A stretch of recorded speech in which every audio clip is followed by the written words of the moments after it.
Na ukaribisha msikilizaji wangu katika sehemu ya 7 ya simulizi yetu nzuri Muda Utarudi Nyuma. Tulipokuwa tumeishia katika sehemu ya 6 ni pale ambapo timu ya CE ilikuwa imerudi kutoka kufanya upelelezi juu ya mabinti waliokuwa wameuawa, na baadaye ilikuja kupatikana picha moja kwamba ilikuwa kila mmoja alikuwa ametoka dukani au alikuwa amepewa zawadi, lakini alikuwa ni mtu mwenye furaha na mtu wa kuaminika, akizani bahati nasibu, lakini ofa ya kazi na nguo mpya. Kila kitu kilihusiana na mawasiliano ya kisaikolojia ya udanganyifu. Kila mwathirika alionekanika kufurahia kabla ya kufa, na kila tukio lilikuwa limehusiana na duka. Jioni hiyo ndani ya chumba cha siri nyumbani kwao, ambapo ndipo kazini kwao pia Shadido alikuwa ameweka faili mezani. Tumoja familia 5 mkurugenzi. Na kila kesi na neno moja tu la pamoja, dukani. Kila mwathirika alipotea ndani ya masaa 24 baada ya kutoka dukani, akiwa katika hali ya furaha ya ajabu. Ramadhani Simba alitazama faili hilo kimya, akavuta pumzi na akasema, hii sio kesi ya ubakaji wa afisi. Hii ni operation ya udhibiti wa akili, physiological loan. Tumeishia hapo msikilizaji katika sehemu iliyopita. Tuende pamoja katika sehemu hii hapa ya 7 tupate kujua nini hasa kiliendelea katika simulizi yetu hii tamu kweli kweli inayokwenda kwa jina la Muda Utarudi Nyuma. Hussein Vumbi kwenye Karamu Director, kwenye Mike Simulizi Mix ndio wasababishaji wa kuwa simulizi yetu, na kunaipata kupitia YouTube channel Simulizi Mix, lakini WhatsApp 0677 062 012. Tunaendelea na simulizi yetu msikilizaji, Muda Utarudi Nyuma. Chumba kilikuwa kimya kana kwamba hata hewa ilikuwa inasikiliza. Kwenye skrini kubwa za kuta picha 5 zilikuwa zikimetameta: Samira, Jennifer, Halima, Nur na Leila. Kila picha ilikuwa imepambwa na maandishi mekundu yaliyosimama kama alama ya damu. Ulikuwa ni muda wa Shadidu kutumia akili yake kubwa kuchambua matukio ili kuleta matokeo. Shadidu alikuwa amesimama mbele ya skrini hizo, mikono ikiwa nyuma ya mgongo, macho yake yakiwa makini kana kwamba yalikuwa yakichambua roho ya kila picha. Sauti yake ilipotoka ilikuwa ni tulivu lakini nzito kama amri kutoka kwenye akili isiyoweza kupingwa. Wenzangu, alianza kwa upole, kuna jambo hapa ambalo linafanana kama nyuzi kwenye nguo moja. Wote walipotea wanatoka kwenye familia za maisha ya chini au ya kawaida, mitaa ya kawaida, maisha ya kujitafutia.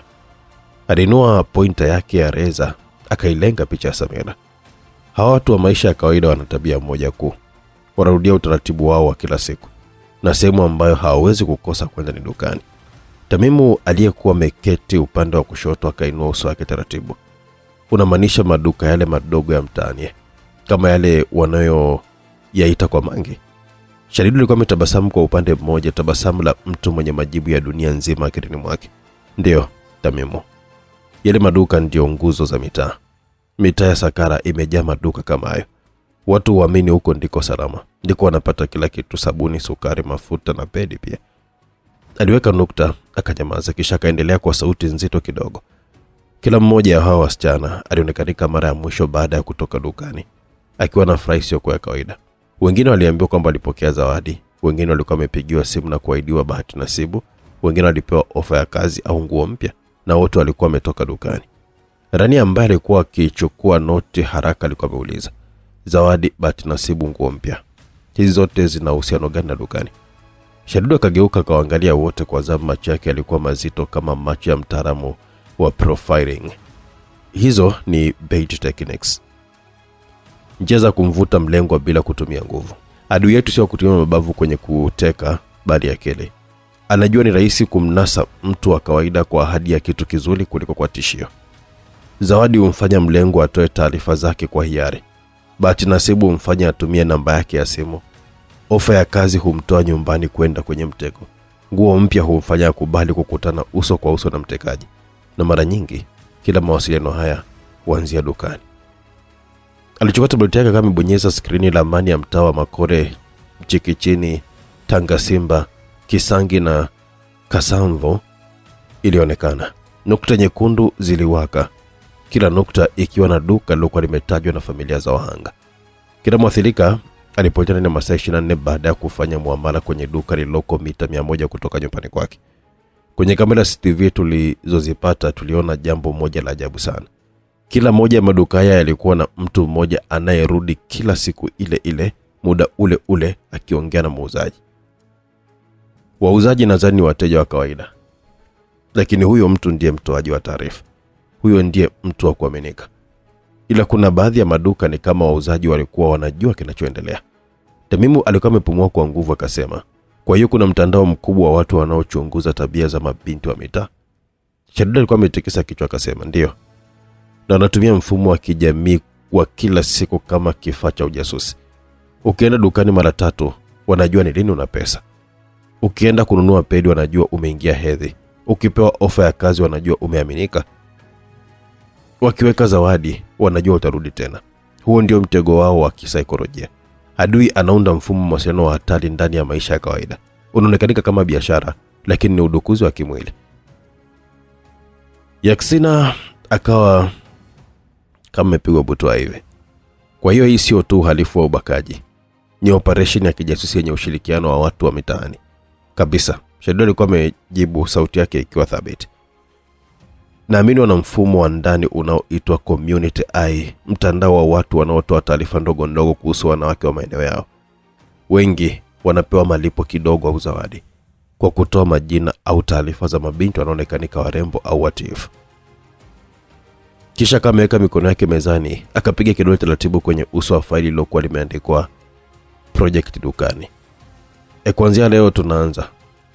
Tutajipenyeza mitaani, tutaingia kama wateja, kama wachuuzi, kama wapita njia, kama walinzi. Tutafuatilia maduka haya, wateja wao na wale wanaoonekanika mara kwa mara. Tutatumia micro cameras, thermal lenses na body recorders. Tunataka kuona nani ambaye anatoka dukani na furaha ya ghafla, nani ambaye anapewa zawadi, nani ambaye anapokea simu za bahati nasibu. Kila kitu tutakiweka kwenye data. Ramazani Simba alikuwa ametabasamu kwa upande na kusema, Kwa hiyo operation hii ni ya kutafuta waovu kwenye sehemu ya jina la Upole dukani. Ndio mkuu. Shadida alikuwa amejibu kwa sauti ya unyenyekevu. Huko ndiko walipojificha maadui wetu. Adui ambaye hafichi uso wake kwa bunduki, bali kwa tabasamu la muuzaji na pakti za pedi yenye nembo ya zawadi. Chumba kilikaa kimya, wote walikuwa wamemtizama Shadidu kama mwanafarisafa wa vita. Kisha kwa sauti ya chini lakini ilikuwa imejaa mamlaka akasema, Operation Project Dukani inaanza leo. Kazi ni kwenu Rania na Yaksina kuchunguza zawadi, bahati nasibu, ofa za kazi, nguo mpya na wale wanaoitwa watu wa kuaminika. Kamera zetu zitembee kwenye maduka ya mtaani. Ramani yote ya nchi mnayo. Imeisha hiyo. Alijibu Rania kwa bashasha. Rania anapenda kompyuta kuliko kula. Tamimu, Yaksina, Edi na Hemedi wakatikisa vichwa kwa pamoja, wakijua wazi vita hii haitapigwa polini bali mitaani, katika maduka madogo ya kawaida yanayouza bidhaa za kila siku, mahali ambapo sasa Cobra Extra ilikuwa imeamua kuweka sumu yao ya haki, bila maneno, bila kelele. Twende upande mwingine wa simulizi yetu, msikilizaji. Tunaenda kwa DCI Matora. Yalikuwa na tibaki ya kupita Hakuna Matata pabu kila siku. Hapo angeweza kupiga bia zake kadhaa kisha ngerudi nyumbani. Huwa anatembea dereva wake mmoja na mlinzi wake mmoja pekee. Ila mtu alikuwa na ulinzi wake wa siri ambao utegemea ukiachana na mlinzi wake au bastora. Kuna maninja ambao huaga naye kama kivuli, hawaonekaniki ila hutokea mara tu anapovamiwa. Wanaitwa Vampire Ninja. DCI Matora midai alikuwa ametoka kwenye gesti ya Hakuna, gesti ambayo iko pamoja na pabu hiyo. Alitoka ndani ya chumba na binti mmoja, umri wa binti wake wa 3. Ukiachana na pombe, Matora alikuwa anapenda sana michezo ya chini licha ya umri wake wa miaka 61. Mtoto una kitam sana wewe. Yaani umeitia ndimu au asali. Matora alikuwa amemsifia binti huyo ambaye tayari alikuwa amempa noti za kutosha kabla ya kutoka. Matora hakujali kama mke wake anamsubiria huko nyumbani kwake. Mke wake alishapiga simu mara 6 ila Matora hakujali kabisa. Ni mtoto wa kisasa. Michezo naijua mbaba. Binti alikuwa amejibu kwa sauti ya kujinasibu. Kesho nitakutafuta tena mrembo. Kusubiri mpenzi, alisema binti akiwa na maana kusubiria pesa za Matora. Matora karudi kwenye meza yake akamalizia bia zake 3 kisha kama nyanyuka na dereva wake na mlinzi wake wakaingia kwenye gari Toyota V8 Safari, ikawa ni kurudi nyumbani. Mkuu, mama alipigia simu akiulizia kama niko na wewe. Nikamwambia na vikao na wakuu vya dharura. Alisema dereva wa Matora akiwa makini na usukani. Umemjibu vizuri, ni msumbufu sana mwanamke huyo. Na anapiga, ngoja nimpokelee. Alisema Matora kinyoa simu yake iliyokuwa inaita mpigaji ni mkewe. Uko wapi Baba Joffrey? Sauti ya mke wa Matola ilisikika kwenye simu, sauti ilionekanika kuwa ya wasiwasi vibaya sana. Kuna nini mpaka unaniuliza kama hivyo? Ninahisi moyo wangu ni mzito sana. Huenda kuna jambo baya linataka kutokea. Acha upuze mwanamke. Matola alikuwa amekata simu, aliona kama vile anapigiwa kelele. Hakujua kama mashaka ya mke wake alikuwa na maana. Matola alipuuza huku akiwa na sonya. Huyu mwanamke ana mambo ya kitoto sana, alisema Matola akiwa anakunja uso wake. Gari lilikuwa linatembea mwendo wa kawaida kwenye barabara tulivu, ikiwa bado ni kilomita 900 kufika nyumbani kwa Matola. Ghafla umeme ukazimika kwenye nyumba zote za jirani pembeni mwa barabara hiyo tulivu iliyopambwa na majumba ya kifahari. Mita 120 kutoka barabarani kwa pande zote mbili. Umbali wake ulikuwa ni mita 120. Kioo cha mbele kiliweka kitobo kidogo, huku kichwa cha dereva kikipiga nyuma ya kiti kwa nguvu, huku damu nyingi zikiruka kwenye kioo cha mbele, zingine zikimlukia Matola kwenye siti jirani. Kichwa cha dereva kililala juu ya usukani kikibofya honi bila kikomo. Matola alishtuka na mlinzi wake alishtuka. Gari likaacha barabara na kupamia mti. Bahati gari haikuwa kwenye mwendo mkubwa. Shabaha hiyo ya ajabu ambayo inapenya kwenye kioo kwa kukitoboa, sio kukipasua, ni shabaha kutoka kwa Divine Shot, manusuri aliyejitega kwenye mti mmoja umbali wa mita 374 kutoka lilipo gari. Vipimo na mahesabu makali za manusuri vyote vilienda kwa usahihi. Dereva hakuwa na uhai. Ndani ya gari ilizuka taharuki. Mkuu usitoke. Wote waliobaki walikuwa salama. Gari halikujipigiza kwa nguvu sana. Mlinzi alichomoka nje akiwa makini sana, bastola lake mkononi. Kiza kizito cha usiku kilipewa nafuu na taa za gari zilizokuwa zinawaka zote kwa kumulika za mbele bila hata kuzima. Kutokea pembezoni mwa barabara mita 30, mwanaume mmoja alitokea kwenye kiza akiwa na mavazi meusi ya mapigano, mavazi ambayo yalificha sura yake, ila kwa mbele yalikuwa na maandishi makubwa TG. Mwanaume ambaye nyuma ya mgongo wake kulikuwa kuna mapanga mawili kwenye ala zake na silaha zingine kibao tu kwenye vazi hilo. Alikuwa anatembea taratibu bila haraka. Mlinzi alimuona mwanaume huyo bila kuuliza. Mlinzi aliacha risasi 3. Kwa bahati mbaya zote zilipiga hewa. Mwanaume huyo alihama upande kwa kasi ajabu sana. Mwanaume huyo hakuonekanika tena kwenye macho ya mlinzi ambaye alishtuka. Alihisi jamaa amepotea kama jini, ila ukweli ni kwamba kasi ilizidi upeo wa macho yake. Huyo ndiye Habibu kazini. Habibu alikuwa nyuma ya mlinzi ambaye alishtuka baada ya sekunde kama 5 hivi. Ndio, aligeuka kwa kasi sana akijiandaa kuachia risasi, ila aligeuka bila kichwa. Kisu kikubwa chenye urefu wa inchi 14 kilipita na kichwa cha mlinzi. Alienda chini bila kichwa, alikufa kiwepesi sana. Matola akiwa bado yuko ndani ya gari alipata mchecheto. Alichoma bastola yake kwenye koti la suti akiwa na lengo la kumpiga risasi Habibu, lakini alipiga ukunga Matola baada ya kisu kupasua kioo na kuzama kwenye bega lake. Hai! Matola alipiga kelele kali baada ya kupokea maumivu makali. Bastola ilidondoka chini ya siti za gari. Muda huo Habibu alikuwa ameshafungua mlango wa gari, akamvuta Matola ambaye alikuwa analia kwa maumivu. Akamtoa nje akiwa amekunja koti lake la suti. Wewe ni nani? Sina ugomvi na wewe na uhakika huo. Nani kakutuma? Mimi nitakulipa mara 2 zaidi yake. Matola aliongea mfululizo ikiwa ni njia kujitetea. Kabla Habibu hajajibu, ulifuka moshi wa blue na mafungu 4 kwenye kila fungu la moshi. Alitokea ninja aliyekuwa amevaa vazi la blue akiwa na panga kwenye mkono wake. Pumbavu sana, umekufa mbo wewe.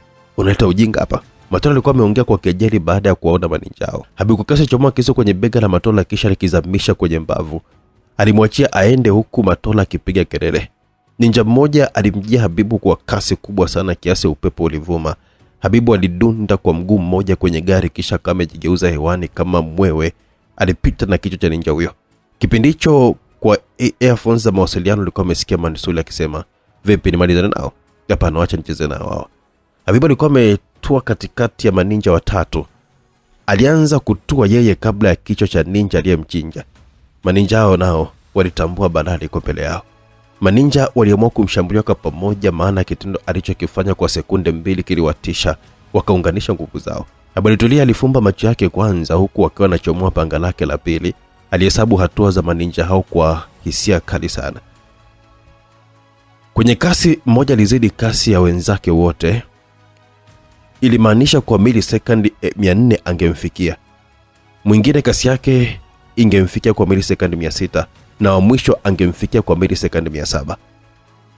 Mwenye kasi zaidi alikuwa na panga zito lina uzito wa kilo 2.8 wengine na mapanga yenye uzito wa kilo 1.9.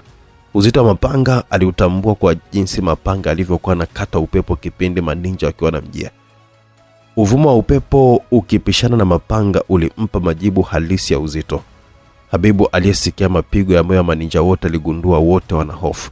Cha muhimu zaidi, aligundua hao wengine ni wazito hata kama wa kutoa mapigo.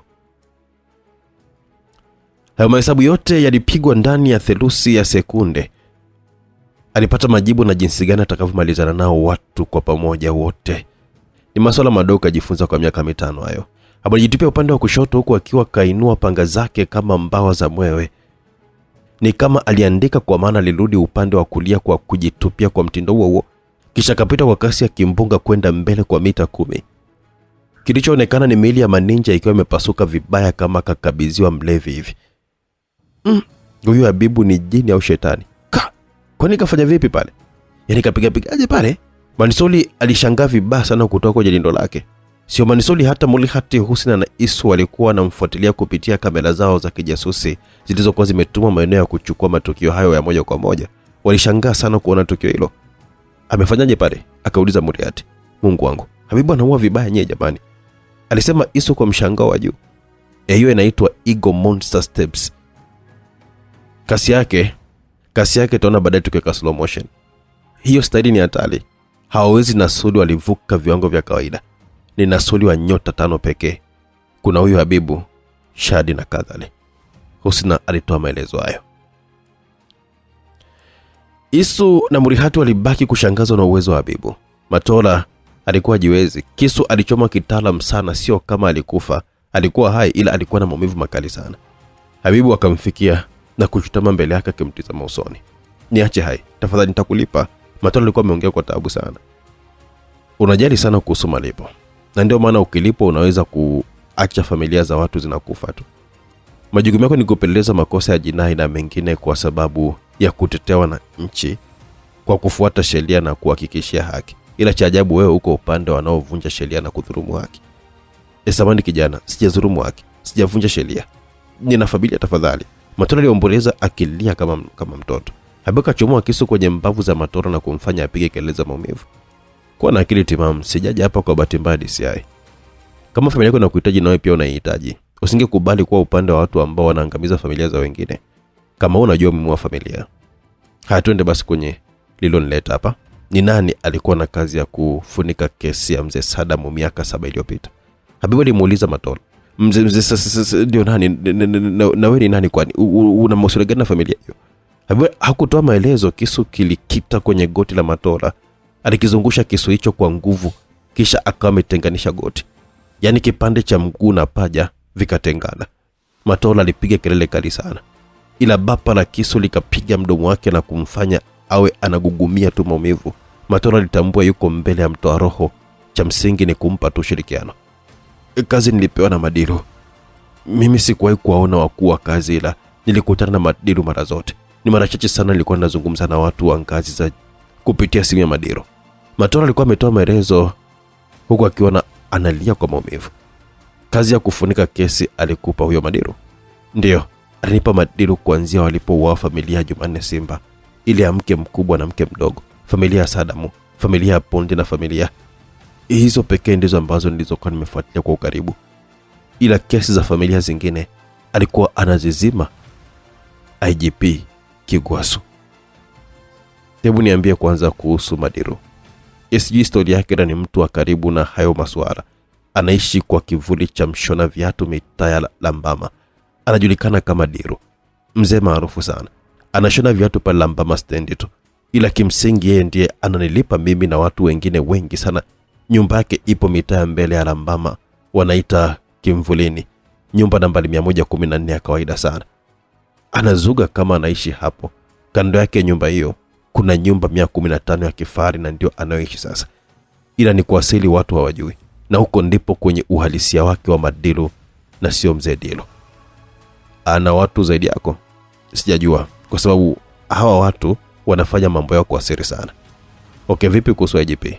Huyo IGP ni mstaafu, sio sasa hivi. Ila nina uhakika mpaka sasa hivi anatumika kuficha kesi, kufunika mauaji. Ana watu wake wengi sana kwenye jeshi la polisi. Kwa hivyo za mawasiliano alisikika Muliati. Nyumba nambari 114-115, mmiliki ni mmoja, Joseph Albert Madilu. Zipo mtaa Kivurini, jijini Saravata. Tumesave location. IGP mstaafu Kigwasu, nyumba nambari 309, mtaa wa Kova, jijini Saravata. Location saved. Habibu baada ya kuona tena mshapata njia, alimchoma Matola kisu kwenye paji la uso kikatokezea kisogoni. Kisha akamchomolea kwa juu na kukipasua vibaya sana kichwa Matola. Alitoa noti ya Deza 200 ambayo ndio noti kubwa zaidi kwenye nchi ya Sakala. Aliandika noti hiyo kwa maandishi ya damu, "Lost money" kwa upande mmoja, kisha upande mwingine akaandika time will go back TG. Tunaondoka. Habari mwambia Manisudi, kisha akaondoka zao. Upande mwingine wa simulizi, majira ya saa 6 mchana, mtaa wa Kafanabo, upepo wa mchana ukivuma taratibu ukipeperusha vumbi laini la barabara yenye maduka madogo madogo yaliyokuwa yamejipanga upande wa kulia. Kwenye moja kati ya maduka hayo limeandikwa kwa maandishi yaliyokuwa yamepauka, Mapesa Shop, huduma zote za nyumbani. Shedo alikuwa amekaa kwenye benchi lililoko nje ya duka hilo, bega lake lilikuwa limeegemea ukuta. Alivaa kofia kubwa, miwani ya jua na shati jeupe lililokuwa limeachwa wazi vifungo viwili vya juu. Sura ya mwanaume wa kawaida isiyoonekanika kuwa na hatari yoyote ile. Mikono yake ilikuwa ndani ya mifuko, lakini ndani ya mfuko wa kushoto kulikuwa kuna micro camera yenye lenzi ndogo kama kitufe cha shati.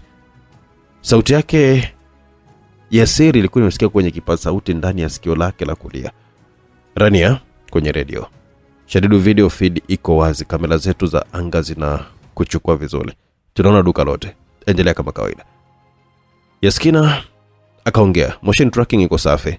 Mtu yote atakayekaa eneo hilo zaidi ya dakika 10 nitakuwekea tagi ya njano.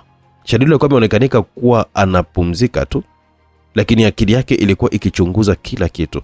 Nafasi ya milango, harakati za macho, hata sauti ya midomo ikibadilika dukani. Dakika 10 baadaye alimuona mwanaume mmoja mwenye mwili wa wastani, umri kati ya miaka 35 mpaka 40, amevaa shati la rangi ya maziwa na suruali ya jeans.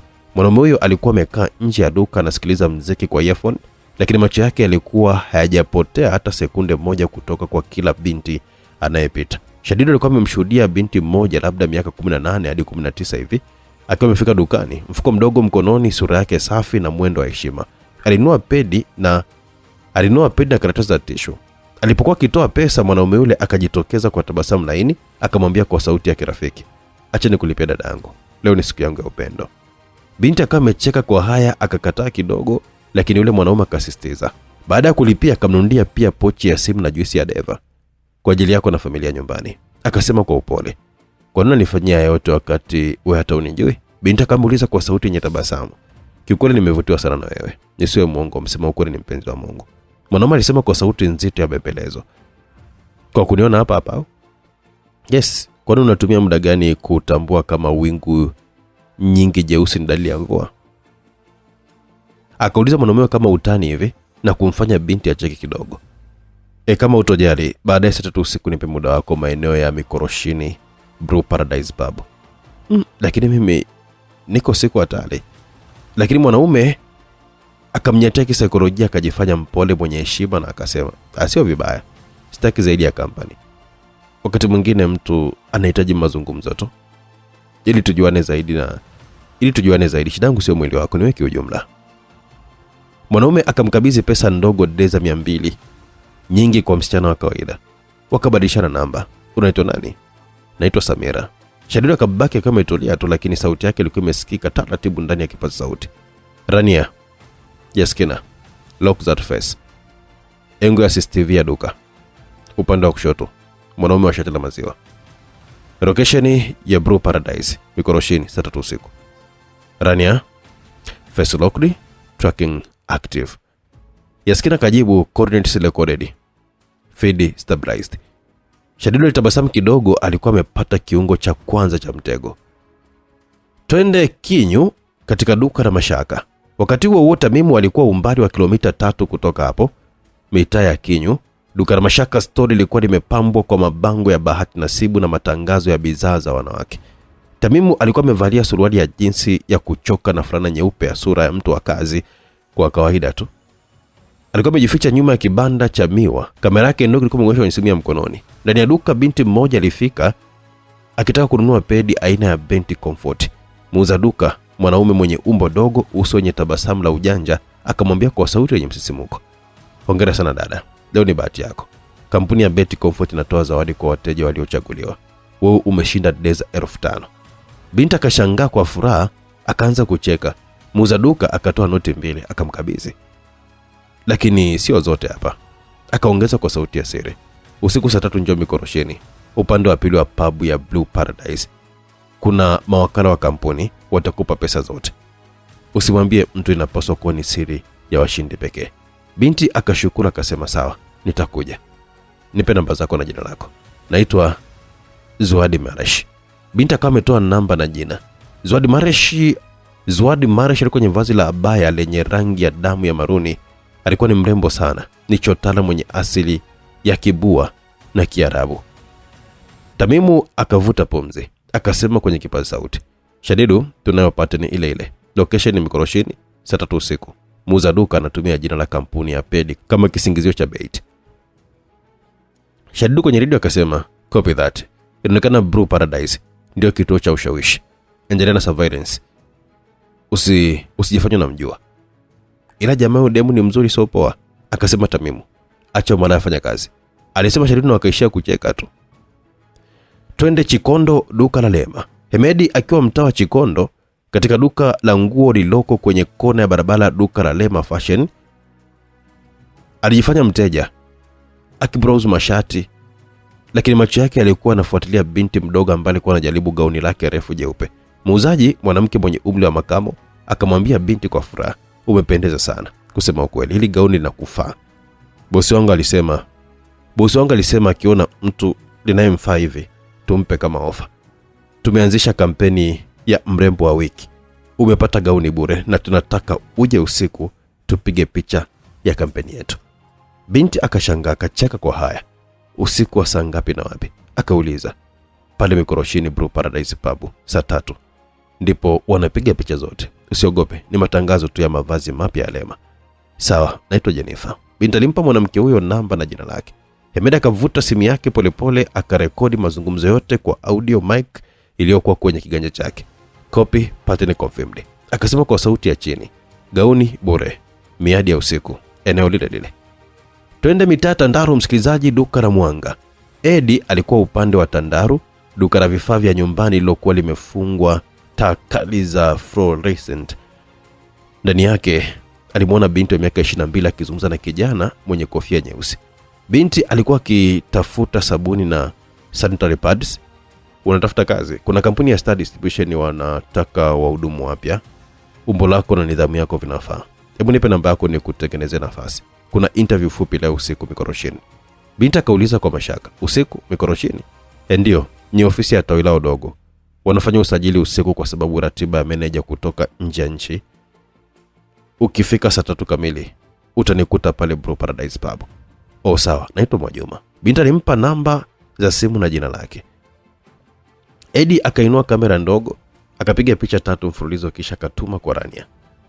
Edi akasema, "Rania, to confirm. Tuna target mpya, mwanaume mwenye kofia nyeusi, height 5.9. Eneo ni Tandaru.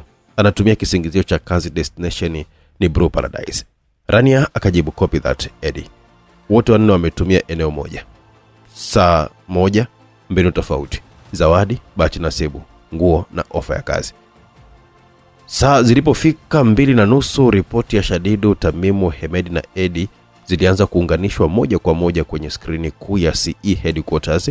Rania na Yaksina walikuwa wakipokea video feeds za maeneo yote 4 kwa wakati mmoja. Kwenye skrini wakaona mabinti 4 tofauti wakielekea upande wa Mikorosheni, kila mmoja akiwa na sababu yake ya kuamini anafanya jambo sahihi, lakini kwa macho ya kijasusi ilikuwa ni safari ya kuelekea mtegoni. Shadidu kwa redio, sauti ya amri, akasema, "Blue Paradise ni kini. Hii sio bahati mbaya, ni mtandao wa kisaikolojia. Kila mtego umeunganishwa kwenye kitu kimoja: tamaa ya zawadi, matumaini ya kazi na imani ya wema wa watu. Usiku tunachoma jicho la giza."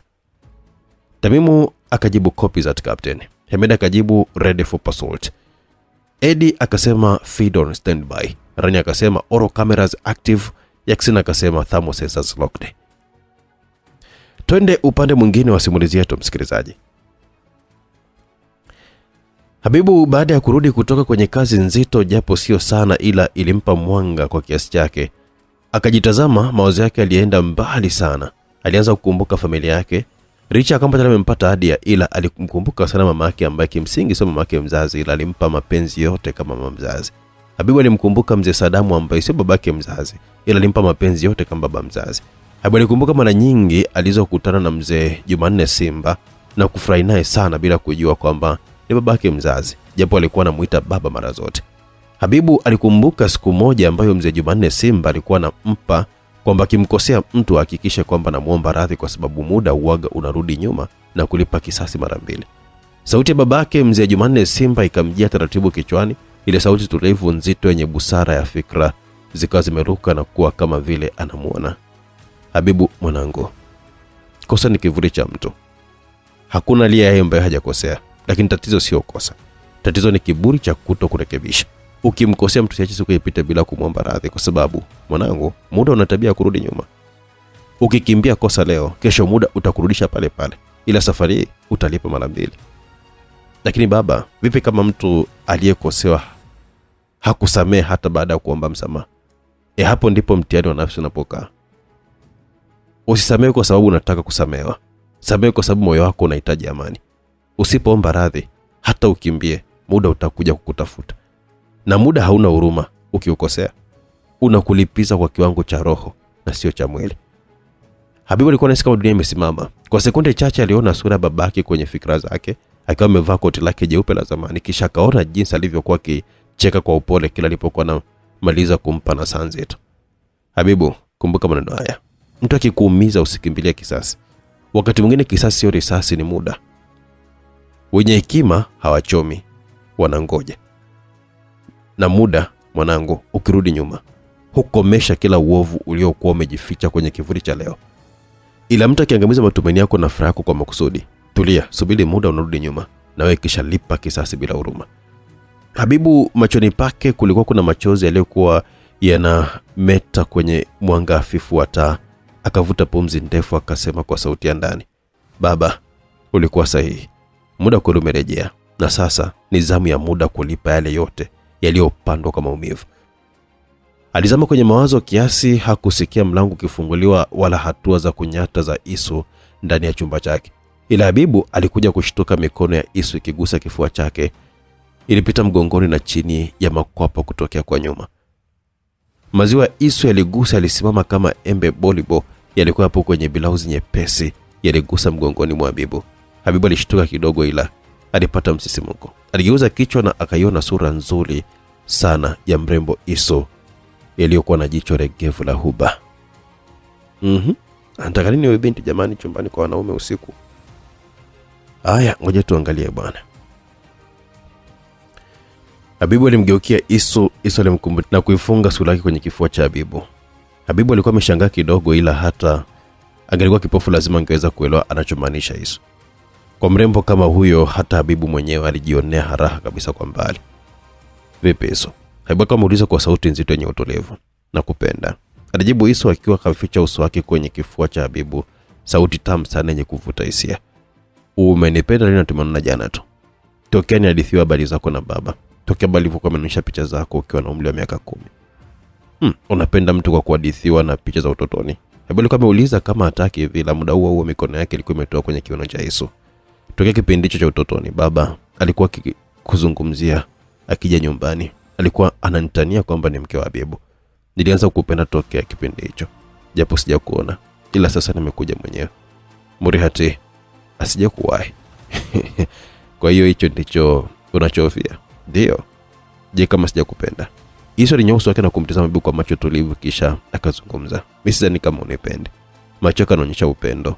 Ila sijari ni kwa kiasi gani utanipenda au hutonipenda, ila kwa kiasi gani utanihisi mimi ni malaya kwa kujirahisisha, ila napambania vile mume wangu nataka.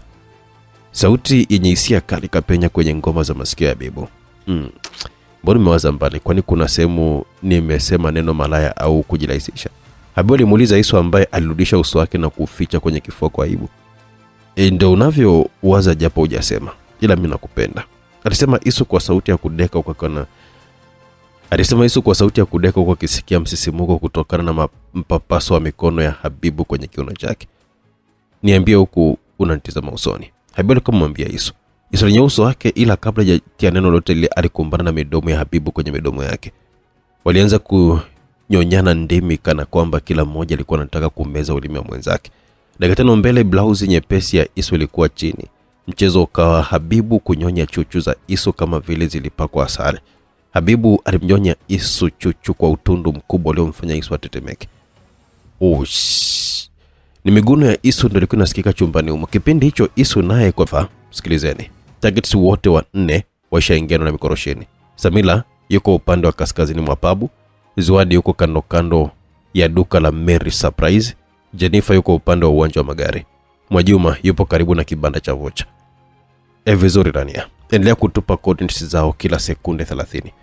Wacha tuchukue kila hatua ya hawa wabaya. Alikuwa amesema Shadidu. Sabela alikuwa amefika kwenye eneo la Blue Paradise akiwa amevalia kanga ya blue yenye maua mekundu, macho yake yakionyesha aibu ya kike na uaminifu wa kijana msafi. Alimwona yule mwanaume aliyekuwa amemnunulia pedi na juisi mchana uliopita. Alisimama nje ya pub, alikuwa amevaa shati jeupe akionyesha tabasamu la urafiki. Mambo Samira. Alimkaribisha kwa sauti nyororo. Karibu kiti hapa, leo tutazungumza kidogo, kumbuka. Sabela alikuwa ameketi akapokea glasi ya juisi ya maembe iliyokuwa mezani. Wakati huo kamera Shadidu kupitia drone cam ilishika taswira ndogo. Mwanaume huyo alionekanika akificha vidonge vidogo vya unga mweupe kwenye kiganja cha mkono wake wa kushoto.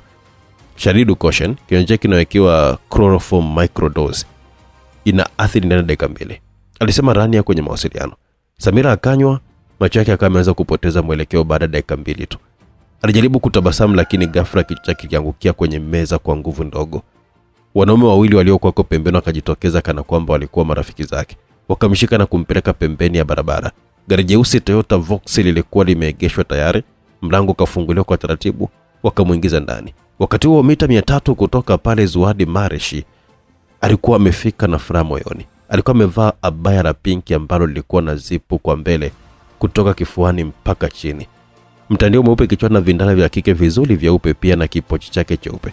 Muuza duka aliyemweleza mchana alikuwa amevaa t-shirt yenye maandishi ya Betty Comfort, quality always. Alimkaribisha kwa tabasamu pana. Karibu dadangu, leo ndo siku yako. Muuza duka alimkaribisha Zuadi kwa heshima. Asante. Wako wapi mawakala? Zuadi ameuliza kwa heshima. Wako pale upande wa pili karibu na pabu. Hebu kaa kwanza, wakija utazungumza nao. Zuadi alikuwa ameketi. Muuza duka akampa glasi ya juisi ya embe akisema, hii ni kwa ajili ya washindi tu. Toa stress kabla ya kupokea pesa zako. Lakini akili ya Zuadi haikuwa rahisi kudanganywa. Alitazama glasi kwa umakini, akahisi harufu hafifu isiyokuwa ya kawaida, kama kemikali hivi. Kwa nini pesa zenyewe hazipo hapa? Zuadi kama uliza, sauti yake ikiwa imara. Mbona nisipokee zote sasa? Mimi si ndo mshindi. Kwa hiyo hao mawakala hawako serious. Kuna maana gani ya kutoa muda? Muuza duka akatikisika kwa sekunde chache, akajitahidi kudhibiti hali. Alishtuka kidogo kuona kumbe binti ana akili kubwa na umakini. Ni mambo baadhi alikuwa ameenda ovyo, si unajua tena mipango sio matumizi. Zuadi akawa amekataa kunywa kabisa kinywaji. Akainuka kwa tahadhari akiwa kashaamua kuondoka, lakini kabla hajachukua hatua 3 mwanaume mmoja akajitokeza ghafla kutokea nyuma ya duka, akamshika bega na sindano ndogo ikadungwa kifuani kwake kwa haraka sana. Damn, Zuadi amedungwa. Heartbeat drop detected 42 BPM. They are loading her in the van. Rani alikuwa amesikika kwa hasila kwenye mawasiliano kwamba wanampakia kwenye gari, na mapigo ya moyo yameshuka mpaka 42. Gari ile jeusi Toyota Vauxhall ikatokea tena. Ikasimama, wakamchukua haraka bila mtu yote kuona. Alifika na gauni jeupe lilikuwa limemfaa kweli. Yule muuzaji wa duka, mwanamke aliyemwambia ameshinda kampeni ya warembo wa wiki, alikuwepo akimsubiria. Hongera mrembo wangu. Nimewaambia hilo gauni ni lako kabisa.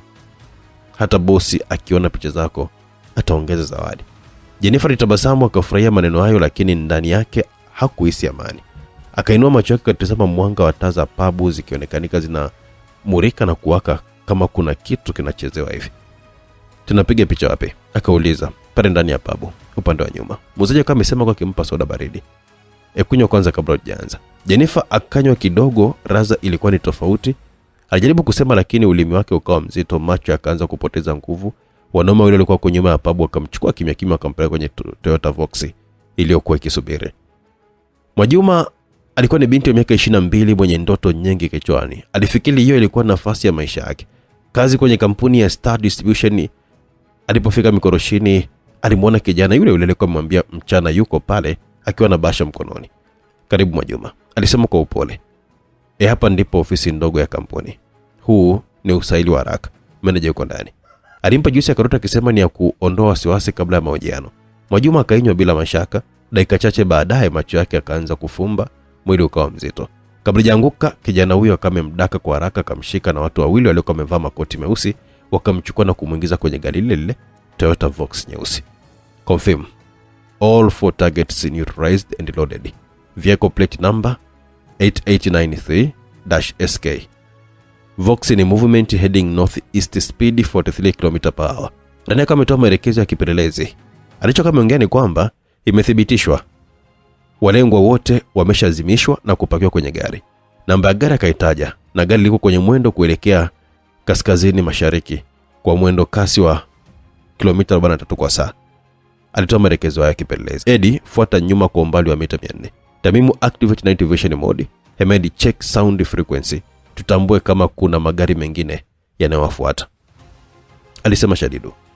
Gari ya jipu ikaanza kuondoka kwa utulivu ikifuata kivuli cha Vox bila hata kugundulika. Ndani ya gari Shadidu alikuwa ametizama skrini ya thermal cameras iliyokuwa inaonyesha miili minne kwenye sehemu ya nyuma ya Vox. Wote hawanafahamu. Wanatumia mbinu ile kuteka kuwapoteza, alisema Shadidu. Kamanda, unadhani huu ni mtandao ule wa Human Trade Syndicate? Akauliza Tamimu. Zaidi ya hapo, hawa ni watu waliopata mafunzo. Hii sio biashara kawaida, ni operation ya ndani. Vehicle turning onto Karufumba bypass inaelekea pembeni ya mji kwenye mashamba madogo ya mikonge. Akasikika Rania. Sawa, kila mtu awe tayari. Leo tutavunja mnyororo wa giza, alisema Shadidu. Toyota Vox ilikuwa imeishia katikati ya shamba moja la mikonge kwenye jumba la kifahari ila la siri. Kama kawaida, drone kamera za siri zilikuwa zimefuatilia kila hatua. Gari kali imeingia na kusimama kwenye maegesho katikati ya uwanja wa nyumba hiyo, kulitundikwa mazulia makubwa mekundu. Uchafu ulikuwa unaendelea humo ndani. Taa zote zilizokuwa zimewaka zilikuwa na mwanga mwekundu. Kwenye hayo mazulia walikuwa wamelazwa mabinti wawili wakiwa na wanaume wawili watu wazima wanafanya nao mapenzi. Sio mapenzi ya makubaliano, bali ni ya kuwabaka mabinti yao waliokuwa wanalia sana. Ila wanaume hao walionekanika kufurahia tendo hilo. Mabinti wengine waliokuwa wamesimama pembeni wakionekana wana hofu ya ajabu sana. Walikuwa wanalia sana mabinti yao waliokuwa wamesimama. Walinzi 10 walilizunguka eneo hilo. Wanaume walikuwa na bunduki kubwa. 6 waliobaki walikuwa na miili mikubwa ya kazi, hawakuwa na bunduki. Walikuwa chini ya ulinzi mkali mabinti yao. Gari Toyota Vox lisimama, wakashuka wanaume 4 wa kazi na wale waragai 4. Muuza wa kiume aliyempa ofa Zwadi, jamaa aliyeomba mazungumzo na Samira. Muuza duka wa kike alimchagua Jennifer kama mrembo wa wiki na jamaa alitoa ofa ya kazi kwa Majuma. Walishuka wakishuhudia kitendo kinachoendelea, ila walionekanika wako sawa, hawakushangaa. Wanaume wale wawili waliokuwa bado wanafanya mapenzi kwa fujo sana. Kamera za siri zilikuwa zimevuta tukio hilo. Hao wanaume 4 waliosha mabinti ambao ndo akina Samira. Mwanaume mmoja alionekanika kuwa ni wahusika wa matukio ya upotevu na mauaji ya mabinti, Justin Makambo na Rashid Dudea. Kumbe wa chenzi ni wachafu hivi. Majali wa Sigala alikuwa amesema kwa mshangao mkubwa sana. Hii dunia ina maajabu sana. Watu wanatafuta pesa kwa njia chafu mno, halafu hawajali kama ni uhai wa familia za watu, alisema Ramadhani Thimba. Ila hawa wanatufaa zaidi kwenye mpango wetu, maana wako makini kupita maelezo, alisema Majali wa kwa matumaini makubwa. Huko kina Justin Makambo na Rashid Dudea waliwapa wale kufanikisha kupatikana kwa mabinti bahasha kubwa zilizokuwa na pesa za malipo. Watu wao walifurahi sana kulipwa pesa nzuri kwa kazi zao hizo chafu. Kazi nzuri, kama kesho kila mmoja atawapata mabinti 3 na wapa gari kila mmoja, alisema Justin Makambo kwa bashasha. Nitawapa nyumba kila mmoja mkipiga kazi iliyotukuka sana. Rashid Dudea naye alikuwa ametamka maneno hayo kwa furaha. Bosiro limeisha, yani kesho mapema tu mnapokea mabinti 3, alisema yule mwanaume wa dukani alipokuwa ameenda Zwadi. Kazi iliyotukuka ni kazi ya kuteka mpiga shabaha. Sekunde moja tu iliondoka na watu 2 na kufanya wawili wengine wabaki na taharuki. Sekunde walizotumia kushangaa mambo yanaendaje ndio kosa. Waliobaki nao walichezea risasi za vichwa na kufa.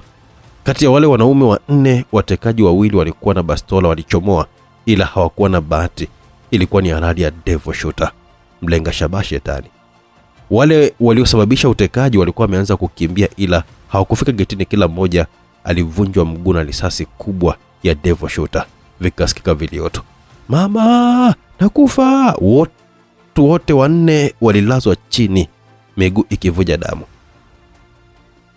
Mtalipia nyewe watoto wa malaya, Justin Makambo alikuwa amesema kwa hasira. Muda huo wale mabinti 2 walikuwa wameanza kukimbia, ila Hemedi aliwadaka na kutoka nao nje, akipokea amri kutoka kwa Shadidu kwamba awapeleke kwenye gari. Walinzi walishindwa kuwazuia kwa sababu walikuwa hawatambui kwamba mdungwaji anatokea wapi. Wakina Shadidu walikuwa wamebakiwa na wanaume 8 walinzi na mwenye Justin Makambo na Rashid Dudea. Kumbe mnawabaka kisha wanakufa. Shadidu alikuwa ameuliza muda ambao mwanaume mmoja ambaye alikuwa anachomoa kisu alikuwa anamjia kwa kasi, ila mwanaume huyo alikutana na teke la kidevu lilikuwa limemrusha juu na kumtupa chini kama mzigo. Hii ni kafara mdogo wangu. Kwenye maisha kuna siri nyingi nzito nyuma ya utajiri. Hakuna kosa kujitafutia maisha kwa njia yote ile. Hii dunia sasa inathamanika mwenye pesa tu. Rashid Dudea alikuwa amemjibu Shadidu. Muda haukuwa na story tena. Tamimu alidaka ngumi ya mwanaume kisha kama upindisha huo mkono kwa ngumi kwa nguvu sana, kwa nia ya kuvunja, ila mwanaume huyo alizunguka nao mkono wake ili usivunjike. Ila haikusaidia sana, maana alikutanishwa na ngumi 2 nzito sana za uso. Kabla hajakaa sawa alipigwa ngumi ya mwanaume ya kifua, alitapika damu. Kisha Tamimu akamepitisha teke la mwanaume aliyekuwa anamjia kwa nyuma. Teke hilo lilimbeba mwanaume huyo na kumtupa nyuma. Mwanaume aliyepiga kelele alidakwa shingo akavunjwa. Ilivunjwa shingo. Hii haikuwa mission ya kucheka na kima. Aliyedondoka chini alikitwa mguu mzito wa shingo ikavunjika na uhai ukavunjika nao mumu.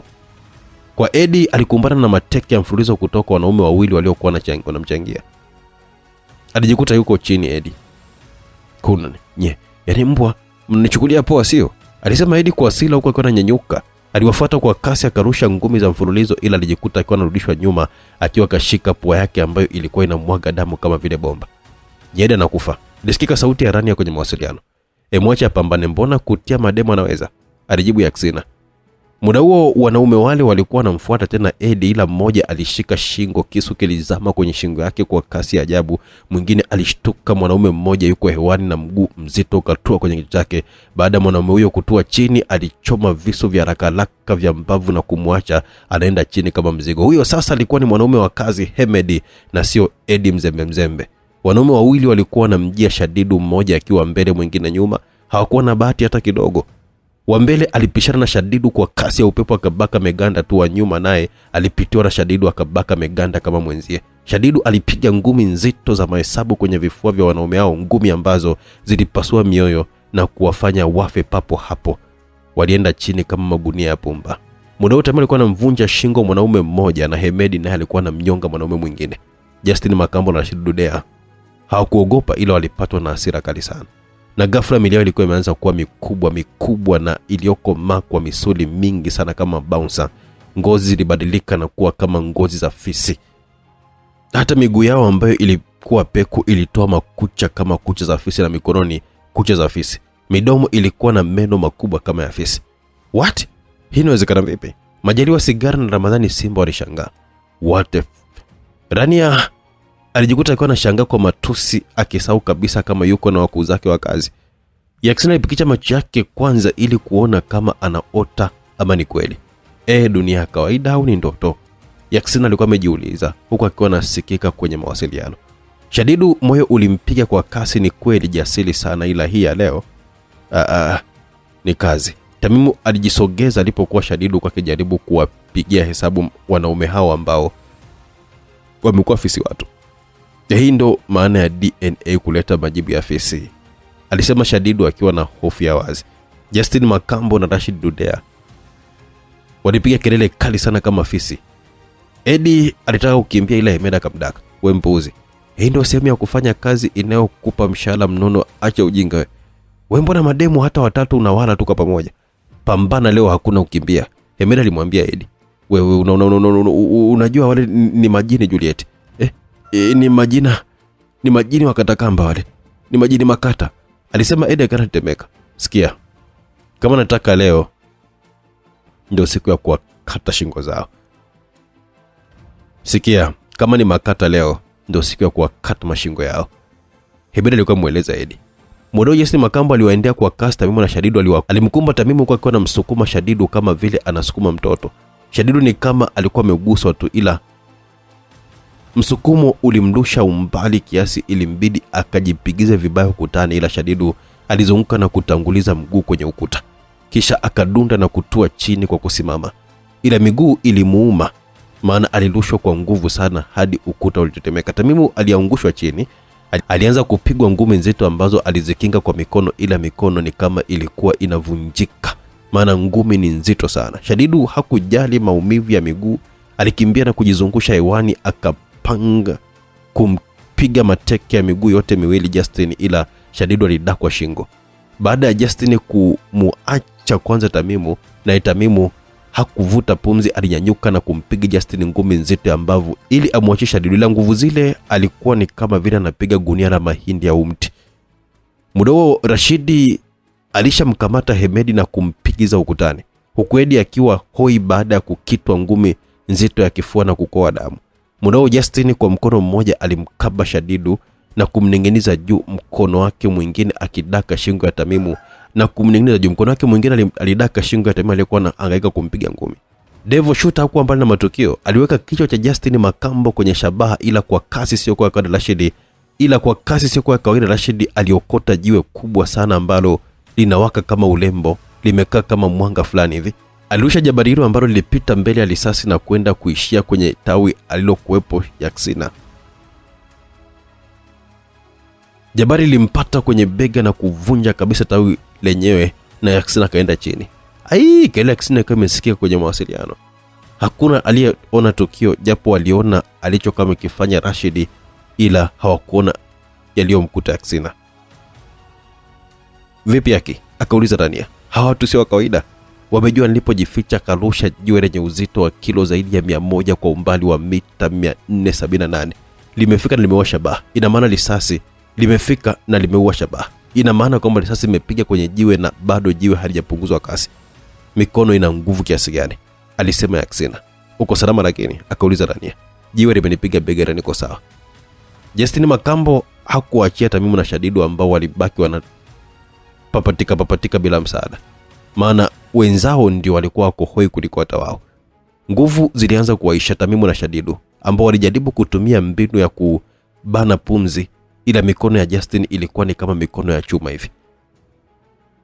Tuwapeleke msaada haraka. Hivi ni viumbe vya ajabu. Tuwapeleke msaada haraka. Hivi ni viumbe vya ajabu. Hii sio vita na binadamu wa kawaida, alisema Majari wa Sigara. Kutoka kwenye lile gari Toyota Vox akashuka Zuadi Marishi, mwanadada mwenye sura nzuri chotara wa Kiarabu, huku akiwa na kishepu chake cha kuzugia hivyo. Kitu cha ajabu, Zuadi hakuonekanika kama ni mtu aliyeathirika na ile sindano ya usingizi. Zuadi alitembea taratibu kwa mwendo wa madaha kuelekea alipo Justin Makambo akiwa bado kawakaba Tamimu na Shadidu. Hebu ashusha hao wazee wa kazi bana. Watu makini ambao wameweza kuwafikia nyie kwa kirahisi namna hiyo, alisema Zuadi Marishi akiwa Celia aliongea kikawaida sana. Wewe ni nani? Wewe si sehemu ya kafara yetu? Justin alimuuliza Zuadi kwa sauti yake nzuri ya kutisha.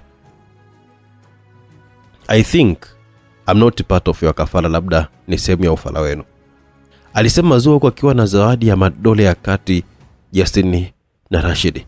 Rashidi alimuendea haraka Zuo ili ampige makofi, ila alijikuta akiwa anafunikwa na abaya. Rashidi alimuendea haraka Zuo ili ampige makofi, ila alijikuta anafunikwa na abaya la Zuo, na baada ya Zuo kulifunua kwa kasi na kulitupia, ila alijikuta akiwa anafunikwa na abaya la Zuo baada ya Zuo kulifunua kwa kasi na kumtupia. Haikuwa kazi kwa sababu lilikuwa na zipu kutoka juu hadi chini. Hewani ulionekanika mtandio tu. Kwa kasi ya ajabu Zuo alimfikia Justin na mateke mawili alitua kwenye kifua na kumkohoza damu nzito, huku akirudi nyuma kwa hatua 8, na waliachiwa Tamimu na Shadidu walitua chini huku akiwa na kohoa sana na kuhema kwa fujo. What? Ni extended. Dabadhari Simba na Majali wa Sigara walishangaa kwa pamoja. Walionekanika kumfahamu Zuadi Mareshi kwa jina la kijasusi. Wakuu, mnamjua? Akauliza Rania. Yes, ni jasusi wetu aliyepotea miaka kama 3 nyuma, alijibu Majali wa Sigara. Rashidi alichanachana abaya kisha akamgeukia Zua ambaye sasa alionekanika kwenye vazi la suruali lilikuwa na visu mapajani mwake. Mbele ya Zua alikuwa ni Justin ambaye alimtizama kwa hasira akitoa sauti kama afisi dume mwenye hasira. Fumbeni midomo yenye afisi. Au mnataka kunyonya juu? Alisema Zua kwa kejeli. Justin alimjia Zua na Rashid naye kama amemjia kwa kasi ya kimbunga. Zua akajirusha juu kwa sarakasi na kumwacha Rashid alikuwa amemjia kwa nyuma apite chini yake. Kwa kasi Zua alikuwa amejizungusha na kumwachia Rashid teke zito la mgongo lilompeleka Rashid kupamiana na Justin, kisha wote wakaenda chini kwa pamoja kama mizigo ya pumba. Leo nimekuja kuwaua. Nyeme mteka mdogo wangu Leila mkambaka na kumuua. Nimekuja kwa ajili yenu. Justin na Rashid wakanyanyuka tena kwa hasira zaidi, wakamwendea Zua. Rashid alitaka kumsomba Zua ila kwa haraka alipigwa ngumi nzito ya uso na ngumi nyingi za kifua. Alirudi nyuma hatua 4 wakati Justin akiwa analusha ngumi nzito, ila kabla haijamfikia hata Zua tayari alikuwa amempiga ngumi ya kwapa ambayo ilimfanya Justin ahisi mkono umevunjika. Rashid aliyekuwa anarudi kwa Zua alikutana na teke la kichwa kumrusha na kumtoa chini. Justin alinyanyuliwa kama kiloba kilichokuwa kimejaa pamba bila uzito, kisha akapigwa chini mpaka vigae vya hapo chini vikapasuka. Wow! Shadidu aliyekuwa kashavuta pumzi akiwa kaegemea kwenye Toyota Voxy alisema hivyo baada ya kuona uwezo wa Zua. Ni msichana mwembamba ila kalinyanyua kama vile kanyanyua debe tupu. Huyu sasa ndiye jini, alisema Ahmed. Huyu wa sasa hivi ni jini mahaba huyu. Si unaona alivyo mlembo, alisema Edi. Umalaya tu. Oya, huyu aliyetekwa ndiye amekuwa msaada sasa, alisema Hamimu kwa mshangao. Hii ina maana yeye pia alikuwa anawawinda wawindaji. Sindano ya usingizi haijafanya kazi kwenye mwili wake. Ni jasusi huyu, alikuwa amesema Shadidu baada ya kumtafakari Zua kwa sekunde kadhaa. Yuko level ya juu sana kwenye mapigano, level ya zaidi ya binadamu wa kawaida, alisema Tamimu. Nini kitaendelea? Muda utarudi nyuma. Tunaishia hapo msikilizaji katika sehemu ya 7. Zua ni nani? Tutapata kujua kwa uzuri sana katika sehemu ya 8. Lakini nini mwisho wa mission? Kumbuka tunaye Habibu ambaye ndio standing katika sinema yetu na kundi la CE Cobra Extra wanafanya kazi bomba sana. Japo walikutana na viumbe wa ajabu, nguvu zao zikaishia njiani. Vipi kama wangekutana na bwana wa kuitwa Habibu, wa watu ingekuaje? Wangepigana hata dakika moja au sekunde 2 zingekuwa zimeshamalizana nao. Tukutane katika sehemu inayofuata kwa sehemu ya 8. YouTube channel Simulizi Mix, subscribe. WhatsApp nambari 0677062012. Njoo pale ujipatie simulizi mpaka mwisho kabisa bila kusubiri. Tukutane huko kwa burudani zaidi, kwa sababu muda utarudi nyuma katika sehemu ya 8. Bye bye.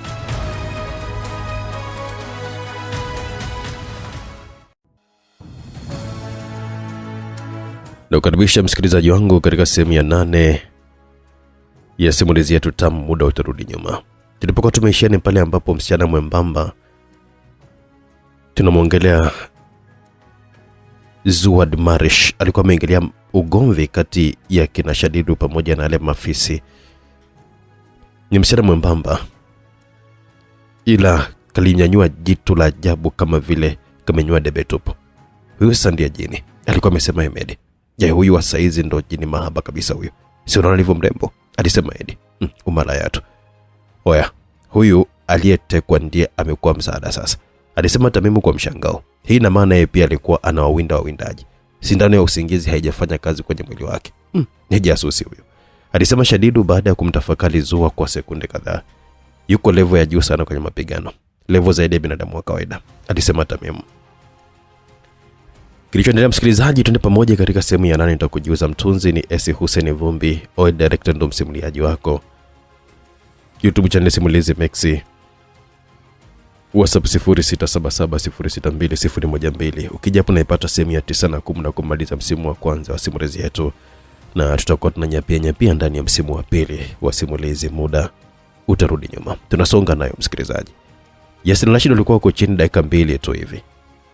Didikozi mwanyanyasa vibaya sana mbele ya mrembo wa kawaida sana kwa mtazamo, lakini ni mashine ya kazi kwa vitendo. Wakina Shadidu walikuwa wanatizama sinema ya bure pale bila hata kulipia mambo mazito waliokuwa wanatizama kwa wepesi. Rashid na Justin walikuwa wamenyanyuka kwa pamoja. Zua alionekanika kuwasubiria. Aliwatizama kama anatizama watoto wanaojifunza kutembea. Kipindi wametuna kwa hasira na mishipa ya nguvu ilionekanika ndani ya miili yao. Walimjia Zua kwa pamoja, lakini huo ndio muda ambao mikono ya Zua ilionekanika kama vile ni mikono ya umeme. Kasi kubwa ya mikono, malengo ya mikono ilikuwa inapiga kwenye maeneo muhimu pekee. Dakika 2 zilitosha. Rashid na Justin walikuwa hapo hoi pale chini. Hakuwepo hata kwenye watu. Walikuwa na hema kwa tabu pale chini, lakini walipatikana siku hiyo. Mko salama nyewe wanaume? Zua alikuwa amemuuliza Tamimu baada ya kumfikia. Alikuwa anamnyanyua kwa anamfuta vumbi. Tamimu alibaki kimya. Macho yake yalikuwa yako bize kutembea kama yanatalii kwenye mwili wa Zuhadi. Zuhadi alihama kwa Tamimu na kumnyanyua Shadidu huku naye akimfuta vumbi. Tamimu alimdaka Zua mkono. Huyu mwache huyu, atajifuta mwenyewe. Tamimu alikuwa amemwambia Zua. Shadidu limbidi acheke kidogo. Kaka, ni mara hii umeshakuwa na wivu. Dakika hizi tu hapa yani. Muda huo walikuwa wamesikika sauti ya helikopta. Dakika kadhaa baadaye helikopta ilitua ndani ya uwazi wa eneo hilo kubwa. Helikopta ilikuwa imeandikwa neno kubwa ubavuni, Saiso.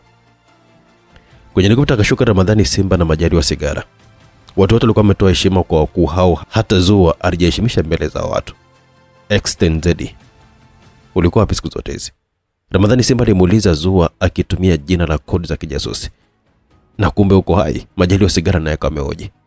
Samani wakuu, nilikaa pembeni kwa sababu nilikuwa nimeanza kupokea amri ambazo ziko nje ya maadili ya kazi yetu. Sikuwa na haja ya kuendelea na kazi. Nilijiweka kando nikipotea kabisa kwenye ulimwengu wa kijasusi, lakini kuna mtu mwingine alikuwa ananifuatilia tangia nimejipoteza. Alinirudisha kazini na miaka yote 3 nilikuwa nafanya kazi kimya kimya. Lakini muda huu ni muda sio kurudi tena Saiso. Ni nani alikupa amri ambazo ziko nje ya kazi na nje ya maadili? Akauliza Majaliwa Sigara. Nadhani hayo ni vyema kama tusiyazungumzia hapa. Alisema Ramadhani Simba. Wakina Shadidu walibaki kushangaa tu. Kumbe Zua alikuwa kawatangulia kwenye kazi ya ujasusi, mzoefu na hatari kuliko wao. Walienda kumwokoa mwenzao Akisi na kisha wote wakawa wameondoka wakibeba Justin Rashid kwenda kuwaweka mahabusu ya Saiso kwa uchunguzi zaidi. Upande mwingine wa simulizi, Hadia alikuwa ndani ya kambi ya Juhari, kambi ya Nasori, mahali palipofichwa katikati ya milima iliyozungukwa na ukungu mzito na ukimya wa kutisha. Kambi hiyo haikuonekanika kwenye ramani yote ya dunia. Ilikuwepo kwa walioteuliwa tu, wale waliobeba hatima nzito kuliko maisha yao binafsi. Alikuwa amesimama katikati ya uwanja wa mawe. Alikishikilia fimbo yake ya kawaida, macho yake yakiwa yamefungwa lakini uso wake ukiwa thabiti. Alikuwa ni kipofu lakini hatua zake zilikuwa sahihi, kana kwamba alikuwa anaona dunia kwa njia ambayo wengine hawakuweza kuiona. Pembeni yake alisimama Hafsa, rafiki yake wa karibu ambaye kapitia naye kwenye magumu na majanga ya kifamilia na fanana. Imani na upendo wa kimya kimya. Usiogope. Hafsa alikuwa amenong'oneza, sauti yake ikiwa lakini yenye tetemeko kidogo. Mimi nipo hapa. Hadia alitabasamu kidogo. Sijaogopa, alisema kwa utulivu. Sijapoteza kila kitu siku nilipopoteza macho, lakini nilipoteza kuona, nikapoteza uoga. Sioni kitu mpaka uoga sioni. Lakini Habibu karudi kwenye maisha yangu. Nimeweza kuona furaha kabla hata kuona chochote kile. Walipokuwa wanazungumza, hatua nzito zilisikia kutokea upande wa jengo kuu la kambi. Mwalimu Idalisa alitokea. Alikuwa ni mwanamke mrefu, mwenye nywele nyeupe zilizokusanywa. Macho yake yalikuwa ni makali, yakionekanika kana kwamba alikuwa anaona hadi ndani ya roho za watu. Aliwasogelea taratibu kisha kama amesimama mbele yao. Hadia, alisema kwa sauti tulivu lakini yenye mamlaka. Umefika hapa sio kwa bahati. Nguvu za Nasuli hazichagui ovyo. Licha Habibu kukupendekeza, lakini Nasuli nayo imekukubali kama chaguo la maana. Hadia alikuwa amenyanyuka kichwa chake kidogo. Niko tayari kusikia na kupokea. Idalisa alikuwa amegeuka na kuashiria alama 2 kubwa zilizokuwa zimechongwa kwenye ukuta wa jiwe. Alama ya kwanza ilikuwa ya rangi nyeupe, ikionyesha kiumbe mwenye mabawa kama popo, na ya pili ilikuwa ni nyeusi tupu, ikimeza mwanga wote uliokuwa karibu naye. Hizo ndizo njia 2. Njia ya White Bait na njia ya Black Bat. Alisema Idalisa kwa sauti ya mwalimu wa maisha. Akaelekea kwenye alama nyeupe. White Bat ina nguvu kubwa za mwili sio kwa na za kawaida. Kasi, nguvu, uimara, vyote vimevuka uwezo wa binadamu wa kawaida. Lakini ndani ya nguvu hii huruma inaongoza. Akatulia kwa sekunde chache kisha akaongeza, 60% huruma, 40% ukatili. Hafsa limeza mate. Na Black Bat je? Akauliza kwa tahadhari. Idalisa aligeuka polepole kuelekea alama nyeusi. Alitabasamu kidogo, tabasamu lenye tahadhari kiasi. Black Bat ina nguvu inayopita maelezo. Ni kivuli chenye fahamu. Miliki inaweza kubadilisha muonekano wake kuwa mtu mwingine yoyote yule. Anaweza hata kuwa watu zaidi ya mmoja kwa wakati mmoja. Akatulia, macho yake akiwa anamwangalia Hadia, kisha akamwangalia Hafsa. Lakini huruma yake ni 25% tu. Ukatili 75%. Kulikuwa na ukimya mzito, lakini Hadia alitabasamu baada ya kutafakari kwa sekunde isizidi hata 10. Hafsa kamshika mkono Hadia kwa nguvu. Hadia, hii ni hatari. Black Bat inaweza kukumeza. Hafsa alikuwa amesoma akili za Hadia kwamba anataka kuzichagua nguvu hizo za Black Bat. Hadia hakujibu mara moja. Alionekana kana kwamba alikuwa anasikia sauti zinazoonekana. Kisha akasema kwa uthabiti, sitamani kuona bila nguvu. Natamani kuona nikiwa na nguvu ya kuadhibu wadhalimu wangu. Idalisa alitabasamu. Kila mwenye nguvu hizi ataona na atakuwa na nguvu, lakini atapoteza ubinadamu. Sio kuona kwa macho tu. Nataka kuona ukweli. Uso wa adui, uso wa hofu yao. Na hilo linahitaji giza. Mimi siwezi kutoka nje ya ubinadamu, ila siwezi kuwa na ubinadamu kwa mtu ambaye kashapoteza ubinadamu. Mdhalimu sio binadamu. Hafsa alikuwa ametikisa kichwa taratibu. Basi mimi nitachukua White Bat. Kama giza litakuwa kwake, basi nuru iwe kwangu. Idalisa alitabasamu kwa upana zaidi, tabasamu lenye maana nzito. Uamuzi umefanyika. Lakini hizi nguvu mara ya mwisho mtu kuzitumia ni miaka 230 iliyopita. Mtu huyo aliishia kuwa mtu mbaya baada ya nguvu kumzidi na kushindwa kujiongoza mwenyewe kwa mambo mema. Akaenda nje ya miiko ya Nasuri. Sitaki maelezo, alisema Hadia. Idalisa na Hafsa alijikuta akiwa anacheka kidogo. Mchakato wa kupandikiza nguvu za Nasuri ulianza usiku huo. Hadia aliwekwa katikati ya duara la alama za kale. Alinyeshwa na viwanja kadhaa. Mwili wake ulikuwa umeanza kutetemeka, nguvu zilipokuwa zimeingia ndani kama moto unaochoma mishipa. Alipiga kelele moja tu kisha akanyamaza. Wiki 2 zikapita. Siku ya 15 Hadia alifumbua macho yake. Mwanga ulimjia kwa ukali, lakini hakufunga tena. Aliona zaidi ya kuona. Aliona mapigo ya moyo ya watu waliokuwa mbali. Akaona nyendo za hewa. Aliona uongo uliojificha kwenye uso. Aligeuka ghafla. Mwili wake ulibadilika. Uso wake ukawa wa mtu mwingine. Kisha akasimama pembeni yake mwenyewe. Nafsi mbili, kiumbe mmoja. Walimu walishikwa na butwa. Hii haikutakiwa iwe hivi. Mmoja alikuwa amesema kwa sauti ya mshangao. Idalisa alimwangalia Hadia kwa muda mrefu kisha akasema taratibu, Black Bat imekubali zaidi tulivyodhani. Hadia alifuka moshi mwingi mweusi. Popo wengi sana walitoka kwenye moshi ule na kuzunguka eneo zima ambapo kukawa na weusi wa giza kutokana na moshi na popo wengi weusi. Hadia karudi katika umbo lake halisi. Macho yake alikuwa anametameta kwa nguvu mpya. Niko tayari. Hafsa alikuwa amesimama pembeni yake. White Bat ikampa mwili uliokuwa umejaa nguvu na udhabiti. Tunaweza kwenda kuungana na wenzetu. Idalisa alikuwa amegeuka kuelekea skrini kubwa iliyokuwa inaonyesha majina na nyuso. Lengo ni moja, Billionaires Club. Wadhalimu waliovaa suti wakitumia fedha kama silaha. Hadia alitabasamu, tabasamu la giza lenye ahadi. Wataona. Kabla hawajafa wataona. Twende ndani ya Saravata, mtaa wa Madiru. Majira alisoma saa 1 kasoro. Jioni ilikuwa inaelekea kiza cha usiku kwenye jiji lenye kila aina ya harakati. Kelele za watu na honi za magari, mianga ya taa zilikuwa zimeanza kuangaza kabla kiza kuchukua utawala wake rasmi. Mitaa ya Rumbama stendi ilikuwa imechangamka. Jioni hiyo ilionekanika kama ni mwanzo wa siku moja ya kiza. Bila watu kuwa na hofu mida hiyo, wengine ndio kwanza walikuwa wanaweka viungu vya chapati jikoni.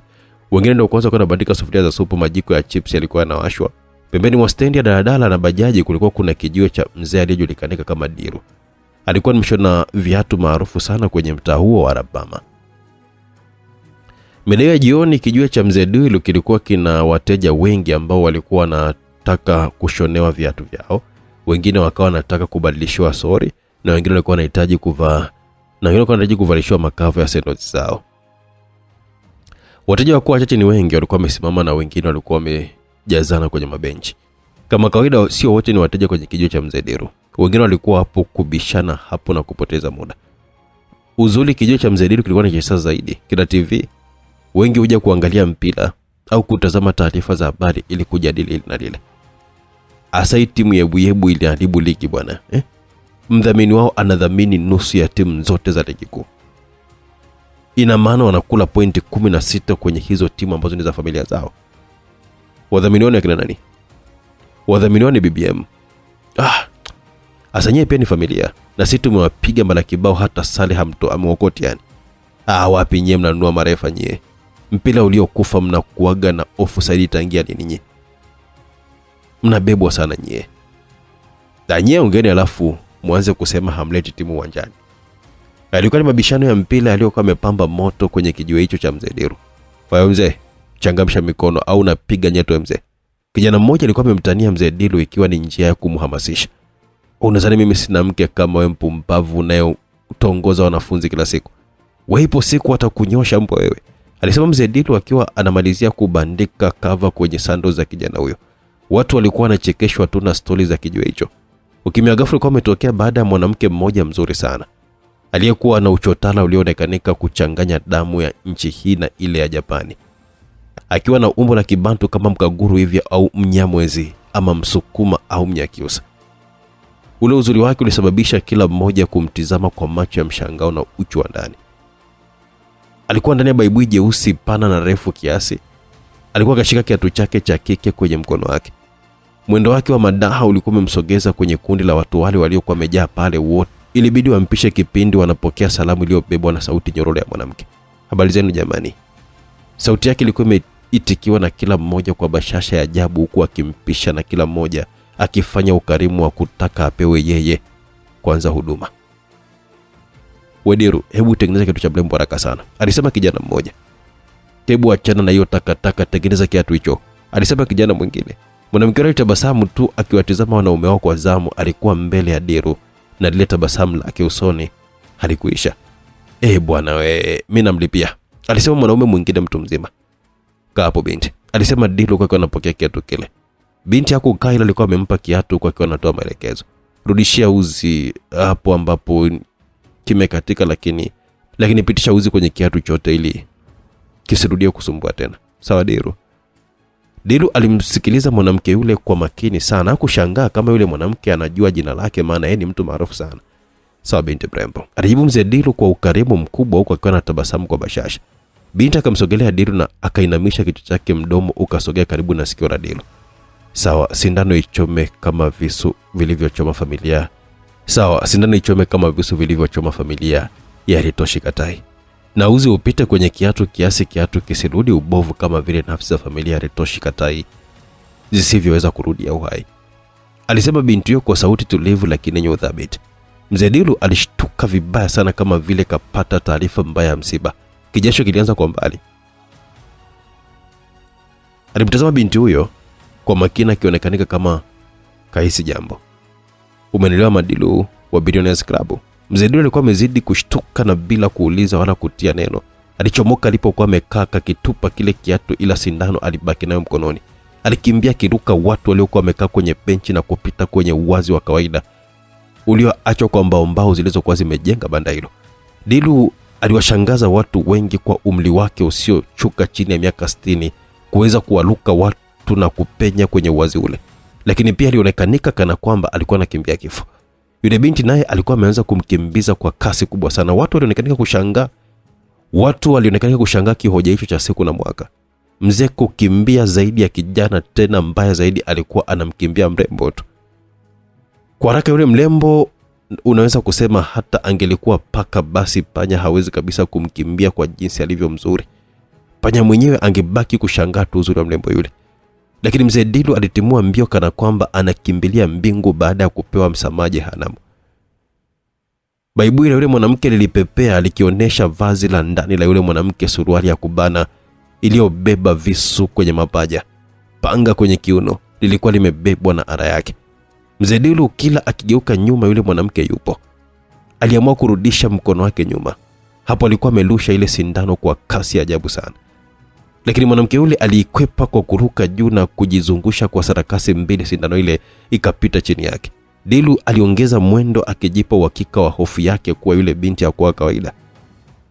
Watu wa mitaa ile walibaki kushangaa mwanamke mrembo alikuwa anakimbia kwa kasi na kuruka sarakasi za kutisha. Bana we. Diru alikimbia hadi kwenye nyumba nambari 114, geti likafunguka na akazama ndani moja. Yule mwanamke hata hakufadhaika, alifuata mwelekeo wa nyumba nambari 115. akaluka huku akiwa na dunda ukuta mara 2, kisha sarakasi zilimtupia ndani, akafika na kusimama imara. Ili anatua tu ndani ya uzio, Dilu naye alikuwa anaingia humo kupitia geti dogo la siri. Dilu aliingia ndani humo pamoja na yule mwanamke, lakini Dilu aliachia tabasamu pana sana, tabasamu la kujiamini na ushindi, kana kwamba alikuwa ameshinda mbio. Mtoto kama wewe umefanya, nimekukimbia mbio ndefu. Mara mwisho kutoa mbio za aina hii ilikuwa ni miaka 9 nyuma, alisema Dilu akiwa na tabasamu sasa.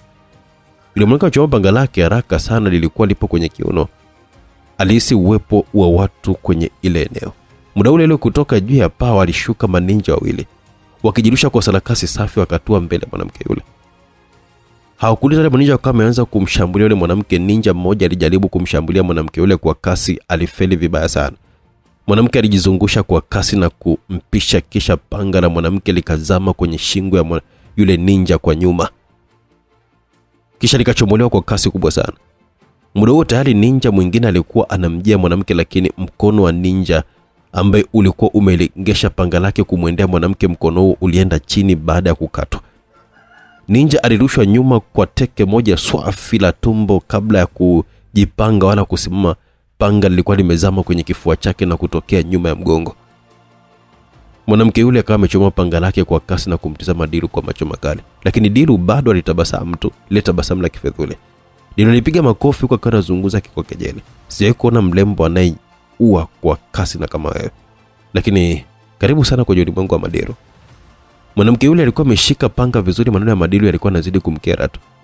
Alikuwa anajiandaa kupiga hatua kumfuata Madilu, lakini ghafla mbele ya Dilu alitokea mwanaume mmoja aliyekuwa kwenye mavazi ya rangi ya maruni, juu kofia duara ya chuma. Mwanamke yule ilimbidi kwanza tulize hatua zake. Alifanikiwa kumuona na mwanaume mwingine kama yule akiwa akasimama nyuma ya Dilu. Hakujua ametokea wapi. Wadachi, alisema mwanamke akiwa anaonyesha kuwafahamu watu hao. Mwanamke yule hakuwa na cha kujiuliza sana, japo alitambua watu hao ni hatari, lakini tayari alishachagua kupambana. Kwa kasi alimwendea yule mwanaume wa mbele, lakini kabla hata hajamfikia yule mwanaume tayari alikuwa amemfikia yeye. Alishtuka tu, mkono wake ukiwa umeguswa na kukunjwa kwa nguvu kama unataka kuvunjwa. Ai! Mwanamke yule alipiga kelele huku akiwa anaachia panga. Aliachiwa mkono, kisha akawa amepokea viganja vitatu ambavyo vilimkoza damu, huku akiwa anatupwa na kwenda kujipigiza ukutani kwa kishindo kizito. Binti, nilizani kunifikia mimi ni kama kuvaa pedi ukiwa unavuja. Dilu alicheka kwa dharau sana. Mwanamke yule alijaribu kunyanyuka, lakini ni kama vile kuna fundo zito lilikuwa katikati ya kifua chake. Alijikuta akiwa anaishia kukoa damu nzito sana. Dilu alimsogelea mwanamke yule kwa madaha sana, akajichoma karibu naye. Alikuwa anamtizama kana kwamba alikuwa anatizama mzigo. Kumbe tulisahau baadhi ya watu kwenye familia ya Ritoshi Kataye. Malaya mzuri kama umeanza kufuatilia BC. Hivi uko sawa kweli? Sio bora ungetafuta danguro tu ukafanya kazi ya kuuza uchinge kulipa. Dilu alikuwa ametema shombo mbele ya yule mwanamke. Haniambia unataka nini? Dilu alikuwa amemuuliza yule mwanamke. Nataka kukata hayo makende yako kama mbuzi. Kwa sauti dhaifu lakini yenye kiburi alijibu mwanamke yule.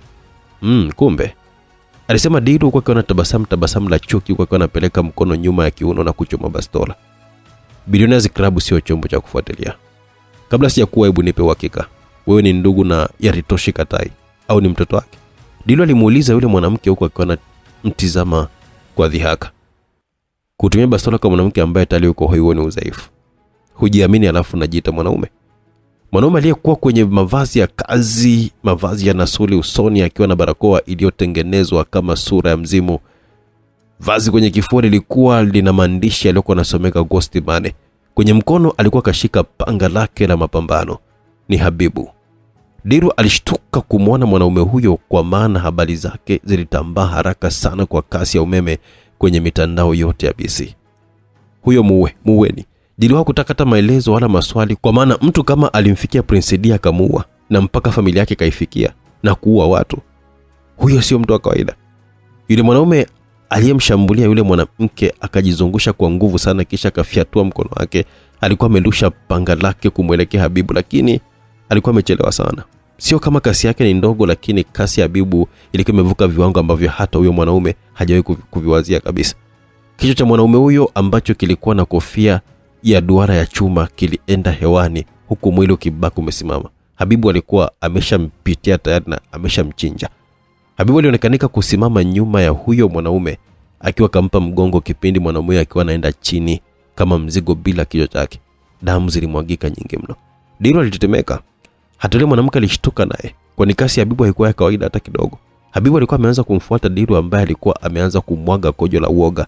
Yule mwanaume aliyebaki alijaribu kuchomoa kisu, ila kitendo cha kugusa tu kisu na risasi ilipita katikati ya shingo yake na kutokea nyuma. Shabaha ya divine shot ilipita na mwanaume huyo. Just wow, alisema Habibu akimpongeza mdunguaji Mansuri. On target. Sauti ya Mansuri kama imesikika kwenye earphones za mawasiliano. Dilu alijivisha ujasiri kiasi. Alinyanyuka na bastola lake akanyosha kumwelekezea Habibu, lakini hiyo ndio ikawa ni mara yake ya mwisho kumiliki mkono wa kulia na kuwa na ulemavu wa mkono mmoja rasmi. Alipiga kelele kali sana baada ya kupoteza mkono wake kwa panga la Ghostimani. Pesa za mizimu. Habibu hakuzingatia hizo kelele za Dilu. Ye alisogea alipokuwa amekaa yule mwanamke akiwa hoi. Habibu alimtizama mwanamke yule kwa umakini. Alikuwa ni yule ambaye alimsaidia siku ile ambayo alikuwa anakimbizwa na wauaji, yule mwenye uchotala wa Kijapani. Wewe nawe una harakati za pimbi wewe. Mara zote tunakutana ukiwa hapo kwenye hali ya kuzidi watu. Ina maana unaanzisha vita ambazo hatauzimudwe. Alisema Habibu, lakini mwanamke yule alibaki kumshangaa tu kwa akiona anaugulia maumivu. Kwa maana hakumjua, lakini kama alikuwa anahisi kuna sehemu alisikia ile sauti. Dilo kama endelea kutapatapa tu akiugulia maumivu ya kukatwa mkono huko akiwa anazunguka huko na kule. Anashika jeraha lake ambalo lilikuwa linavuja damu nyingi sana. Habibu alikuwa ameokota ile bastola kisha kama piga risasi mbili kwenye magoti yote mawili ya Dilo. Alipiga kelele Dilo. Wewe bwacha kelele, nimekukalisha chini maana naona unahangaika sana. Habibu alikuwa amemueleza Dilo. Dilo alijitahidi kukaa kimya, lakini macho yake yalikuwa ni mekundu yenye hofu ya kuu kabisa. Habibu alimsogelea Dilo ambaye alikuwa chini huko damu zikimtoka kwenye miguu yake. Habibu alichuchumaa mbele ya Dilo kama Dilo alivyokuwa amechuchumaa mbele ya yule mwanamke mida ile.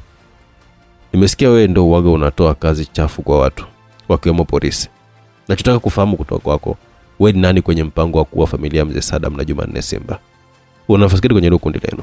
Mpo wangapi? Na kwa sababu gani mliua zile familia? Habibu muuliza Dilo ambaye alikuwa amebutua macho kama kaona maiti inafufuka. Wewe nani kwani? Risasi kazama kwenye paja la Dilo na kumkumbusha kwamba anatakiwa kujibu na sio kuuliza. Alipiga kelele. Nataka majibu. Sauti ya Habibu haikuwa hata na chembe ya mzaha. Na kujibu. Kazi mie ni mtu mdogo sana. Kwa maana bisi ni kubwa, mie ni kati ya watu wa chini sana. Dilo alikuwa anazungumza kwa taabu, lakini alijitahidi kunyosha maelezo. Mimi mwenyewe huaga napokea kazi kutoka kwa Habibu. Licha ya kuwa na umakini kumsikiliza Dilo, lakini kwa hisia zake alihisi kitu kinamjia kwa kasi ya ajabu kutokea nyuma kama upepo. Habibu alisogeza kutoka pale alipokuwa amechuchumaa. Alipishana na risasi ambayo ilienda kufumua kichwa cha Dilo. Habibu alishtuka. Ni nani? Habibu kama ameuliza. Inaonyesha kuna mdunguaji mwingine mahali. Alijibu Mansuri kwenye mawasiliano. Darkline Diver. Unamwona mdunguaji? Habibu kama muuliza Darkline Diver Murihat. Hakuna ishara yote ile. Inaonyesha ameweka tahadhari. Sawa, mission done. Alisema Habibu kwa kumnyanyua yule mwanamke chotara, mwanamke ambaye bado alikuwa na mshangao wa kushangaa mtu kukwepa risasi ya mdunguaji. Yalikuwa ni maajabu ya kutisha ni kasi gani mpaka mtu anaweza kukwepa risasi ya mdunguaji, na hisia kiasi gani zinakupa ishara ya mjongeo wa risasi. Huo uwezo ulimtisha. Habibu alikuwa amegusa shingoni mwa mwanamke yule na kumpoteza fahamu. Wewe mwanaume unampeleka wapi wewe malaya? Murihat alikuwa amemuuliza Habibu kwenye mawasiliano. Acha hivi mwanamke wewe. Nasemaje aje hapa iwake taa nyekundu tunamchinja, alisema Murihat. Habibu alikuwa ametoka na mwanamke yule akiwa makini sana. Mita 50 kutoka ilipo nyumba ile lilisimama gari la kina Habibu. Waliingia na yule mwanamke na Mansuri, safari ikawa kuondoka. Kwa hiyo tumefeli, alisema Isu akihoji kwenye mawasiliano. Hapana, mipango bado ipo hewani. Sera na Mazilu watawataja hao wenzao, ila kazi hiyo tunamwachia Hadia. Sawa, lakini nani alikuruhusu kubebeba wanawake huko mtaani? Akauliza kwa wivu Isu. Tena machotara akadakia Murihat. Huyu ni sehemu ya kundi letu kwa sababu naye ni muhanga wa mambo yaliyotusibu kama sisi. Nasemaje? Kwa nini umembeba? Isu alimkazia swali. Tena kwa kumshika kiuno. Murihat kama kazia na yeye. Twende Saiso headquarters ni Sakara Intelligence Security Organization, tuko makao makuu. Jengo la Saiso lilikuwa limesimama kimya. Jengo lenye siri nzito. Ukimya ule haukuwa kawaida, ulikuwa ni ule ukimya unaobeba uzito wa maamuzi makubwa, damu iliyomwagika na ukweli uliokuwa ukisubiriwa kulipuka. Ya jengo hilo kwenye ghorofa la juu kabisa palikuwa na ofisi iliyokuwa inafuatana na nyingine zote, ofisi ya mkurugenzi wa Cobra Extra CE. Kwenye kiti cha mamlaka mbele ya meza kubwa ya kifahari alikuwepo Ramadhani Simba, mkurugenzi wa CE. Uso wake ulikuwa na viulizo na hali ya kutokuamini baada ya kumuona jasusi wao ambaye waliamini huenda amekufa miaka 3 iliyopita. Upande wa pili wa meza alikuwa amekaa Majaliwa Sigara, mkurugenzi mkuu wa Saiso yote kwa ujumla. Alikuwa ni mtulivu kupita kiasi, lakini huo utulivu wake ulikuwa ni wa aina ya utulivu wa mtu aliyekuwa anapima kila neno kabla halijatamkwa. Pembeni yao walikuwepo Shadidu Rajabu Simba, mkuu wa uongozi wa CE, uso wake ukiwa mkali kama kawaida, na Tamimu Rajabu Simba aliyekuwa ameketi kwa mtindo wa mtu anayesubiri jambo fulani litokee, macho yake yakirukaruka ndani ya chumba. Na kando kidogo karibu na dirisha alisimama Zuadi Maresh. Ndani ya mfumo wa kijasusi hakuitwa Zuadi, aliitwa XTZ. Alikuwa amevaa mavazi ya kawaida, mavazi yasiyoonyesha chochote kile cha hatari, lakini kwa wale wanaomjua walijua kwamba yule hakuwa mwanamke wa kawaida. Alikuwa ndiye agenti pekee aliyenusulika kati ya mawakala 10 waliowahi kuogopesha hata wakubwa wa Saiso. 9 walikuwa wamekufa kwenye misheni, yeye pekee ndiye aliyebaki. Ramadhani Simba alivunja ukimya. Miaka 3 Zuadi Mareshi, au niseme XTZ, miaka 3 umefutika kabisa kwenye ramani ya dunia ya ujasusi. Hakuna rekodi, hakuna kivuli, hakuna tafununu. Leo unaibuka ghafla tu kwenye misheni ngumu. Na bila wesi ingekuwa imefeli leo. Tuambie ulikuwa wapi? Ramadhani Simba alimuuliza Zua. Alikulingana kabisa na hadithi zilizokuwa zinazunguka juu yake. Nilikuwa mahali ambapo kifo hakikuwa kinanijua, mkurugenzi, alisema kwa utulivu. Majaliwa Sigara kamkazia macho, sauti yake ilikuwa tulivu lakini nzito. Hilo sio jibu. Uliondoka bila ruhusa. Ulivunja itifaki zote za Saiso. Mawakala 9 walikufa, wewe ukaishi. Unajua maana yake hiyo?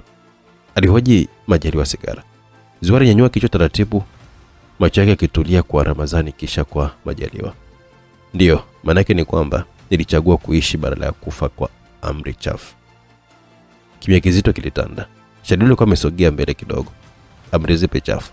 Akauliza kwa mshangao. Zua alivuta pumzi ndefu kana kwamba alikuwa anarudisha kumbukumbu ambazo. Ndio, Presidential Intelligence Authority. Ofisi ilitulia kabisa. Na hao waliokuwa wanatoa amri ni akina nani? Akauliza Majaliwa Sigara. Wakati utakapofika mtawajua.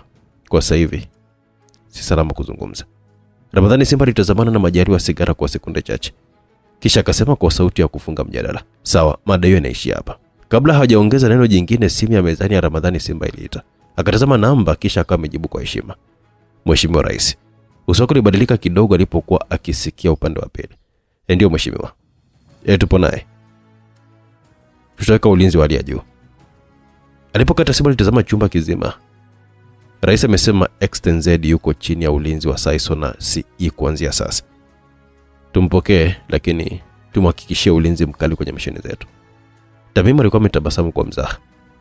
Basi leo Zuadi aje kulala kwangu. Iwe ni kama ukaribisho mpya ndani ya Saiso na CE.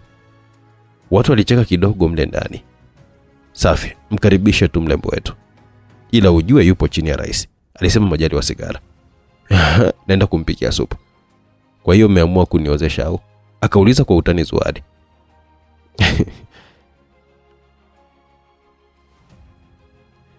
Hata baada ya kumaliza kikao kile kifupi, Tamimu alionekanika kuhitaji zaidi ukaribu na Zuadi. Naomba nikupeleke ukapate lunch, alisema Tamimu kumwambia Zua kwa sauti ya unyenyekevu. Zua alitabasamu na tabasamu ambalo lilikuwa limepagawisha mwanaume yeyote yule. Alikuwa ni mzuri mno Zua. Tamimu, hii ni jioni sasa. Hapo inakuwa ni lunch au dinner? Zua alimuuliza Tamimu kwa kuona tabasamu. Avyote vile anataka tu ule mlembo, alijisema Tamimu. Lakini Zua anatakiwa aishi na sisi pale nyumbani, ambapo nyumbani ndipo ofisi zetu za CE. Kwa hiyo nadhani tungeenda kula nyumbani, alisema Shadidu. Kweli tuendeni home, tunapika tunakula. aliongezea Aksina. Tamimu aliwatizama kwa macho ya hasira, aliona kama vile wanamharibia michongo yake. Kiufupi Tamimu alishazama kwa mlembo Zua. Hata alipofika nyumbani muda wa kula, Tamimu aliomba kumrisha Zua. Shadidu ya Aksina na Rania walibaki kucheka tu, maana Tamimu hakuwahi kabisa kuwa dhaifu kwa wanawake kwa kiwango hicho. Asa Tamimu, ukinilisha mie wewe utakula saa ngapi? Zua alimuuliza Tamimu kwa tabasamu. Ukishiba wewe nakula. Unajua mie wa kiume kuna muda naweza hata kula upepo tu nikashiba kimbunga. Alisema Tamimu. Braza, hebu twende kwa Mwamposa isitakuwa umerogwa wewe. Alisema Shadidu kwake anacheka sana. Mmoja wao aliyekuwa mbele alikuwa amesogea tu achache, alikuwa ndiye mkuu wao. Hapa sio sema ujaribu bahati ndogo. Alisema mwanaume huyo mwenye sauti nzito. Selemani akatabasamu kidogo, tabasamu la kujiamini kupita maelezo. Sija kujaribu bahati, nimekuja kununua. Alitoa ishara ndogo kwa watu wake, begi moja likafunguliwa, pesa zikaonekanika, karatasi nyingi nzito, safi. Mkuu wa uza madawa alitikisa kichwa, akaishiria upande mwingine. Magunia yakafunguliwa, pakiti zikawa zimeonekanika zikiwa zimefungwa kitaalamu sana. Harufu yake ikijitangaza kama haijaguswa. Mmoja wa watu wa Sulemana kama amechukua sampuli ndogo, akaipima, akaonja kidogo kwa njia ya kitaalamu. Aliinua macho, akatikisa kichwa taratibu. Ilikuwa ni yenyewe kabisa na ubora wa hali ya juu sana. Sulemani hakuzuga hata kidogo, alionyesha kiburi chake pale pale. Sulemani hakuzuga hata kidogo, alionyesha kiburi chake pale pale na ubabe mkuu unatokea BC. Alinyanyua kichwa akasema kwa sauti ya kawaida lakini yenye mamlaka. Okay, tunaondoka na madawa. Nyie mkoje mkalale. Watu wake walikuwa wameanza kufunga begi za madawa bila hata haraka, kana kwamba walikuwa kwa ofisini. Si katikati ya zaidi wanaume 20 waliokuwa na silaha. Sekunde hiyo hewa ilibadilika. Kama kwa mabadiliko yasiyoandikwa, uza madawa wote waliinua silaha zao, bunduki zote nzito zikaelekezwa kwa Sulemani na watu wake. Mkuu alicheka kwa kejeli. Nyie sisi si watoto. Hii biashara ni ya fedha, jasho na damu. Madawa haya hayatoki bila pesa kubaki hapa. Sulemani kusogea nyuma, hakupandisha mikono, akamtizama yule mtu machoni. Umechelewa kusema hilo. Mkuu wa uza madawa hakupata hata muda wa kuuliza, maana kwa mwendo wa umeme kisu kilikuwa tayari kipo mikononi mwa Sulemani, na kabla akili haijatafakari kilichotokea, kisu kile kilikuwa tayari kimezama kwenye shingo yake. Sauti ilikata, macho yakatanuka, mwili ukaanguka. Hapo ndipo jehanamu ilipoanza. Risasi zikalindima, lakini Sulemani alikuwa tayari ameshapotea kwenye mstari wa kwanza. Alisogea kama kivuli, akitumia mwili wa adui kama ngao, akipiga, kukwepa na kushambulia kwa usahihi wa kutisha. Aliingia katikati yao kama upepo, alikuwa ameanza kutembeza mikono ya kifo kama vile hana akili nzuri. Mmoja alijaribu kumpiga kwa rungu, Sulemani aliinama, akamvunja mkono kwa kiwiko, akamchoma tumboni. Mwingine nyoa bunduki, risasi haikutoka, shingo yake ilikuwa imeshakutana na pigo kali la goti. Damu ilianza kumwagika sakafuni, lakini mjongeo wa Sulemani haukupungua. Alikuwa ni kama jini lilokuwa limechochewa, au mtoa roho aliyekuwa amekuja kudai mali yake. Alikuwa na kasi ya ajabu sana ambayo haizuiliki kirahisi. Kuna muda alikuwa anazunguka akiwa na visu vyake viwili kwenye mikono. Hapo alikuwa anaangusha vichwa, anamwaga utumbo. Ni kupasua tu wale watoto wa watu kama vile ya hakuzaliwa na mzazi. Sele alikuwa na balaa zito. Watu wake wawili walikuwa wakifanya kazi kimya kimya, wakipiga kwa uhakika, wakimlinda mgongo wake, wakimaliza yeyote ambaye alikuwa karibu sana na Sulemani. Dakika chache bila sisi ilipungua, sauti za mapambano zilibadilika na kuwa miungurumo ya maumivu, kisha ukimya. Dakika 5 watu wote walikuwa wamepotezwa kwenye ulimwengu wa maisha na kuingia kwenye ulimwengu wa wafu. Sulemani alikuwa amesimama katikati ya uwanja ule wa maangamizi. Alipangusa damu iliyokuwa ipo imechafua mkono wake, akavaa tena koti lake taratibu. Alitazama ile mizigo ya madawa. Twendeni. Watu wake walinua mabegi, hawakuhesabu pesa, hawakurudi nyuma. Walitoka pale kibabe. Madawa alipata na pesa hawakutoa hata shilingi. Usiku ulimeza tukio lile kama halijawahi kutokea, lakini kwenye ulimwengu wa biashara haramu jina Sulemani likaongezeka uzito zaidi, na onyo likawa wazi. Ukisimama mbele yake, ama unauza au unalala milele. Huyo ndiye Sulemani ambaye wakina Habibu wanatakiwa kumpata, awaeleze kwa nini aliwasaliti, na kwenye kundi lao wapo nani na nani. Upande mwingine, yule mwanamke mrembo walimkaribisha. Taa zile za kutambua hisia iliwaka taa ya kijani, kumaanisha hakuwa na usaliti hata kidogo.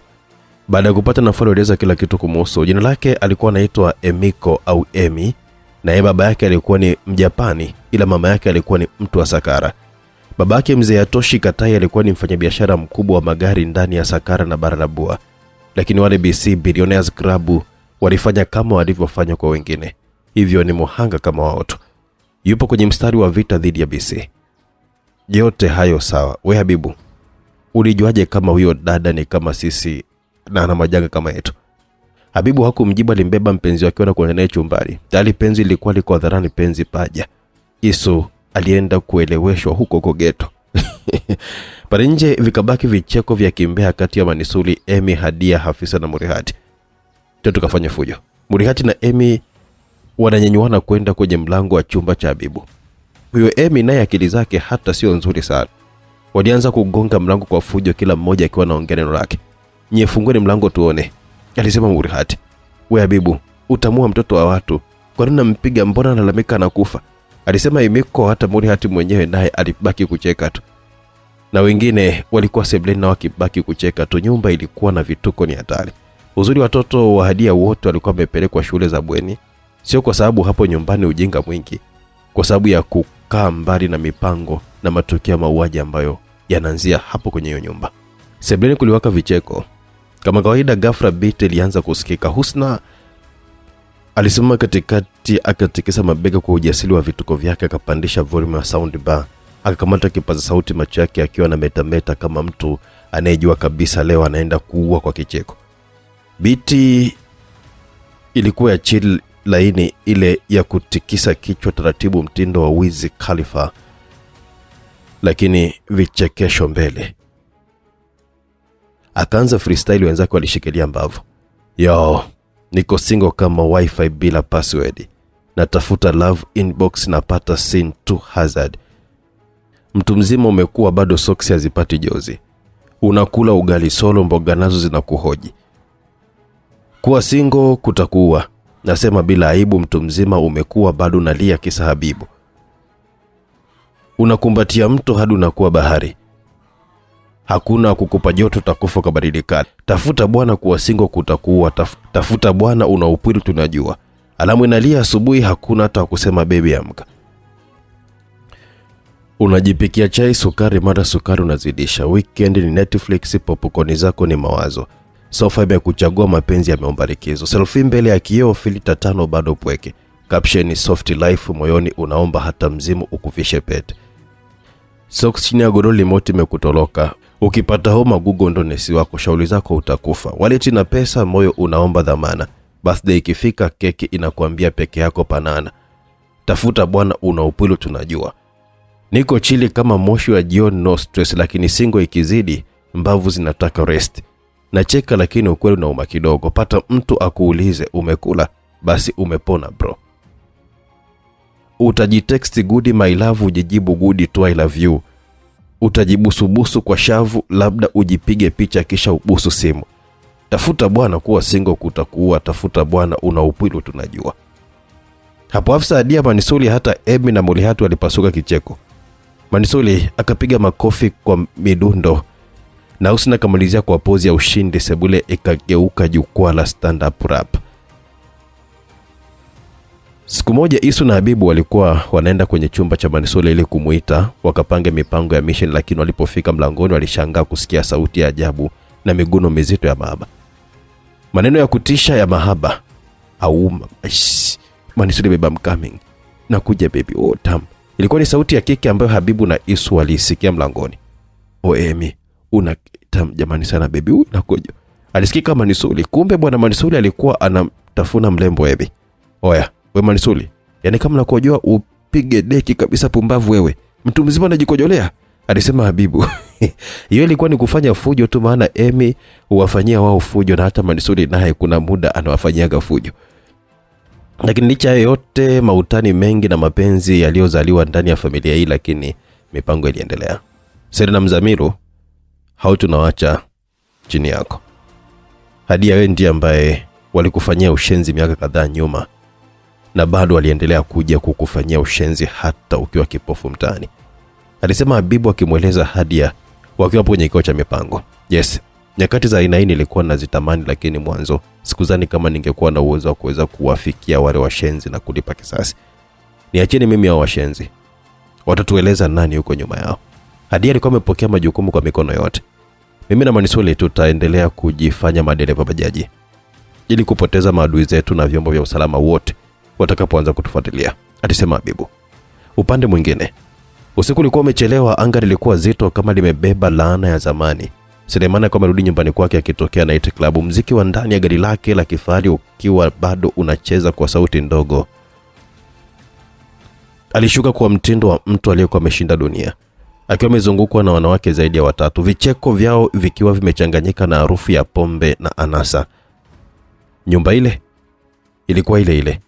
Nyumba ile ilikuwa ni ile ile aliyowahi kuona damu za wazazi wa Habibu na Hadia ikimwagika kimya kimya. Ghafla upepo ulivuma bila onyo. Taa za nje zilianza kufifia, kiza kikaanza kutanda, si kwa sababu ya usiku bali kwa maelfu ya popo weusi waliokuwa wamevamia anga. Wakaziba mwanga kama pazia la giza. Kelele zao zilikuwa zimetoboa masikio, hewa ikawa nzito, baridi ikapenya mifupa. Wanawake wale wakapigwa na butwa. Katikati ya kundi la popo alijitokeza mwanamke mrembo, amesimama wima, macho yake yaking'aa kwa nuru ya ajabu. Hakuwa mwingine ni Nadia. Wanawake wale walipiga kelele za hofu, au kusubiri hata sekunde moja. Waligeuka, wakafilifikia geti, wakafungua geti hilo kwa nguvu. Walikimbia bila kuangalia nyuma. Moyoni mwao aliamini ameona jini. Selemani alibaki peke yake. Alimtazama Hadia kwa mshangao uliogeuka haraka kuwa hofu. Muda umerudi nyuma. Miguu ilitaka kushindwa, lakini alijilazimisha kusimama imara. Akajipa ujasiri wa bandia, lakini moyoni alikuwa na uoga wa ajabu sana kuona Hadia kaja hapo muda huo tena kwa mtindo wa ajabu na wa kutisha mno. Umekuja nikufanyie nini leo? Umekuja kunikumbusha zamani au kunieleza maendeleo ya mwanangu? Alizungumza huku mkono mmoja ukiwa karibu na bastora na mwingine ukigusa kisu kilichokuwa kiunoni. Tabasamu lake lilikuwa la dharau, lakini macho yake yalimsaliti. Yalikuwa yamejaa uoga. Hadia hakuwa na hofu wala hakuwa na tabasamu, na hakuonesha kabisa kumhofia Sele. Ni kama Hadia alikuwa mbele ya mtoto mdogo sana. Hadia alikuwa amesogea hatua moja mbele, sauti yake ikawa tulivu, thabiti, ikikatiza hewa kama upanga. Miaka kadhaa nyuma hapa, ulinivunja, ukazani umenimaliza. Leo nimekanyaga ardhi hii kulipa kwa damu. Popo wakaendelea kuzunguka kama walinzi wa giza. Ulitumia nyumba hii kwa uovu. Uliwasaliti waliokukuza baada ya kukutoa mtaani. Ukawasaliti kisha ukaendeleza uovu bila hata chembe ya uoga. Ulinibaka mbele yao, na washenzi wenzako walimbaka mamangu mbele yetu. Kila neno lilikuwa ni kama nyundo iliyokuwa inampiga Selemani moyoni. Selemani alijifanya kucheka, sauti yake kitikisika. Maneno tu hayo. Wewe ni malaya na mamako naye pia alikuwa malaya tu. Hakumaliza sentensi yake, alifyatua risasi. Mlio mkali ulilipua ukimya, lakini risasi hiyo haikumfikia Hadia. Iligonga wingu la popo wa ajabu na ikamezwa kana kwamba haikuwahi kuwepo. Hapo macho ya Hadia yaligeuka mekundu, ni kama Sele alikuwa amemchokoza upya Hadia. Sekunde iliyofuata alikuwa mbele ya Selemani. Hakutembea, aliruka. Hasira yake ilikuwa ni nguvu ya Nasuli, nguvu ambayo ilikuwa imeamka kikamilifu. Alimtazama Selemani usoni, macho kwa macho, uoga ulimeza. Selemani alichomoa kisu kwa haraka, maana risasi kadhaa haikuwa na kazi. Bastola kaona kwamba haina maana. Alijaribu kumshambulia, lakini kasi ya Hadia haikuwa ya kibinadamu. Alipopiga akapigwa yeye. Selemani hakutaka kumchoma Hadia kisu cha tumbo, lakini kofi likatua kwenye shavu lake. Lilikuwa ni kama kapigwa na kontena. Mkono ulipoteza nguvu na mwelekeo ukashindwa hata kuchoma kisu. Alihisi kizunguzungu cha sekunde kadhaa kabla ya kujitahidi kuwa sawa. Selemani alijaribu tena kuinua kisu. Hadia akamgeuzia mkono, akamnyang'anya silaha, akaitupia mbali kama takataka. Selemani alijaribu kurusha ngumi, ila ni kama mtoto. Alipigwa kofi la uso mpaka akawa anaona vitu vya njano mbele. Sio giza bali rangi ya njano kama vile kafika kwenye makao makuu ya Yanga. Ndani ya dakika moja tu Selemani alikuwa hoi. Damu ilimtoka mdomoni, pumzi katika. Alianguka chini, mwili wake ukitetemeka, miguu ikiwa imemkataa kabisa. Sio kuanguka bure, ni makofi mazito alikuwa amechezea ndani ya dakika moja. Popo walisimama hewani kama wanashuhudia hukumu. Hadia alisimama juu yake, kivuli chake kikimfikia. Sauti yake ilikuwa baridi kuliko kifo chenyewe. Huu ni mwanzo wa malipo, damu kwa damu. Na leo umeonja hofu niliyobeba kwa miaka. Sele hakuwa na nguvu ya kujibu, alipoteza fahamu pale pale. Nyumba ile Hadia alikuwa anaitambua kuliko Sele alivyokuwa anaitambua.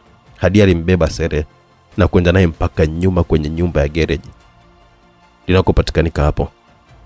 Akamfunga kwenye kiti cha chuma ambacho kilikuwa kinapatikanika humo gereji. Akamfunga akiwa uchi kabisa. Sele alikuwa katanua miguu na kuachia tango lake liwe wazi, linaning'inia na kujikaza kwenye kiti hicho cha chuma. Sele hakuamshwa na maji ya baridi, ila kuna maji fulani hivi ambayo yalikuwa kwenye chupa ya glasi yaliyokuwa na rangi nyeupe.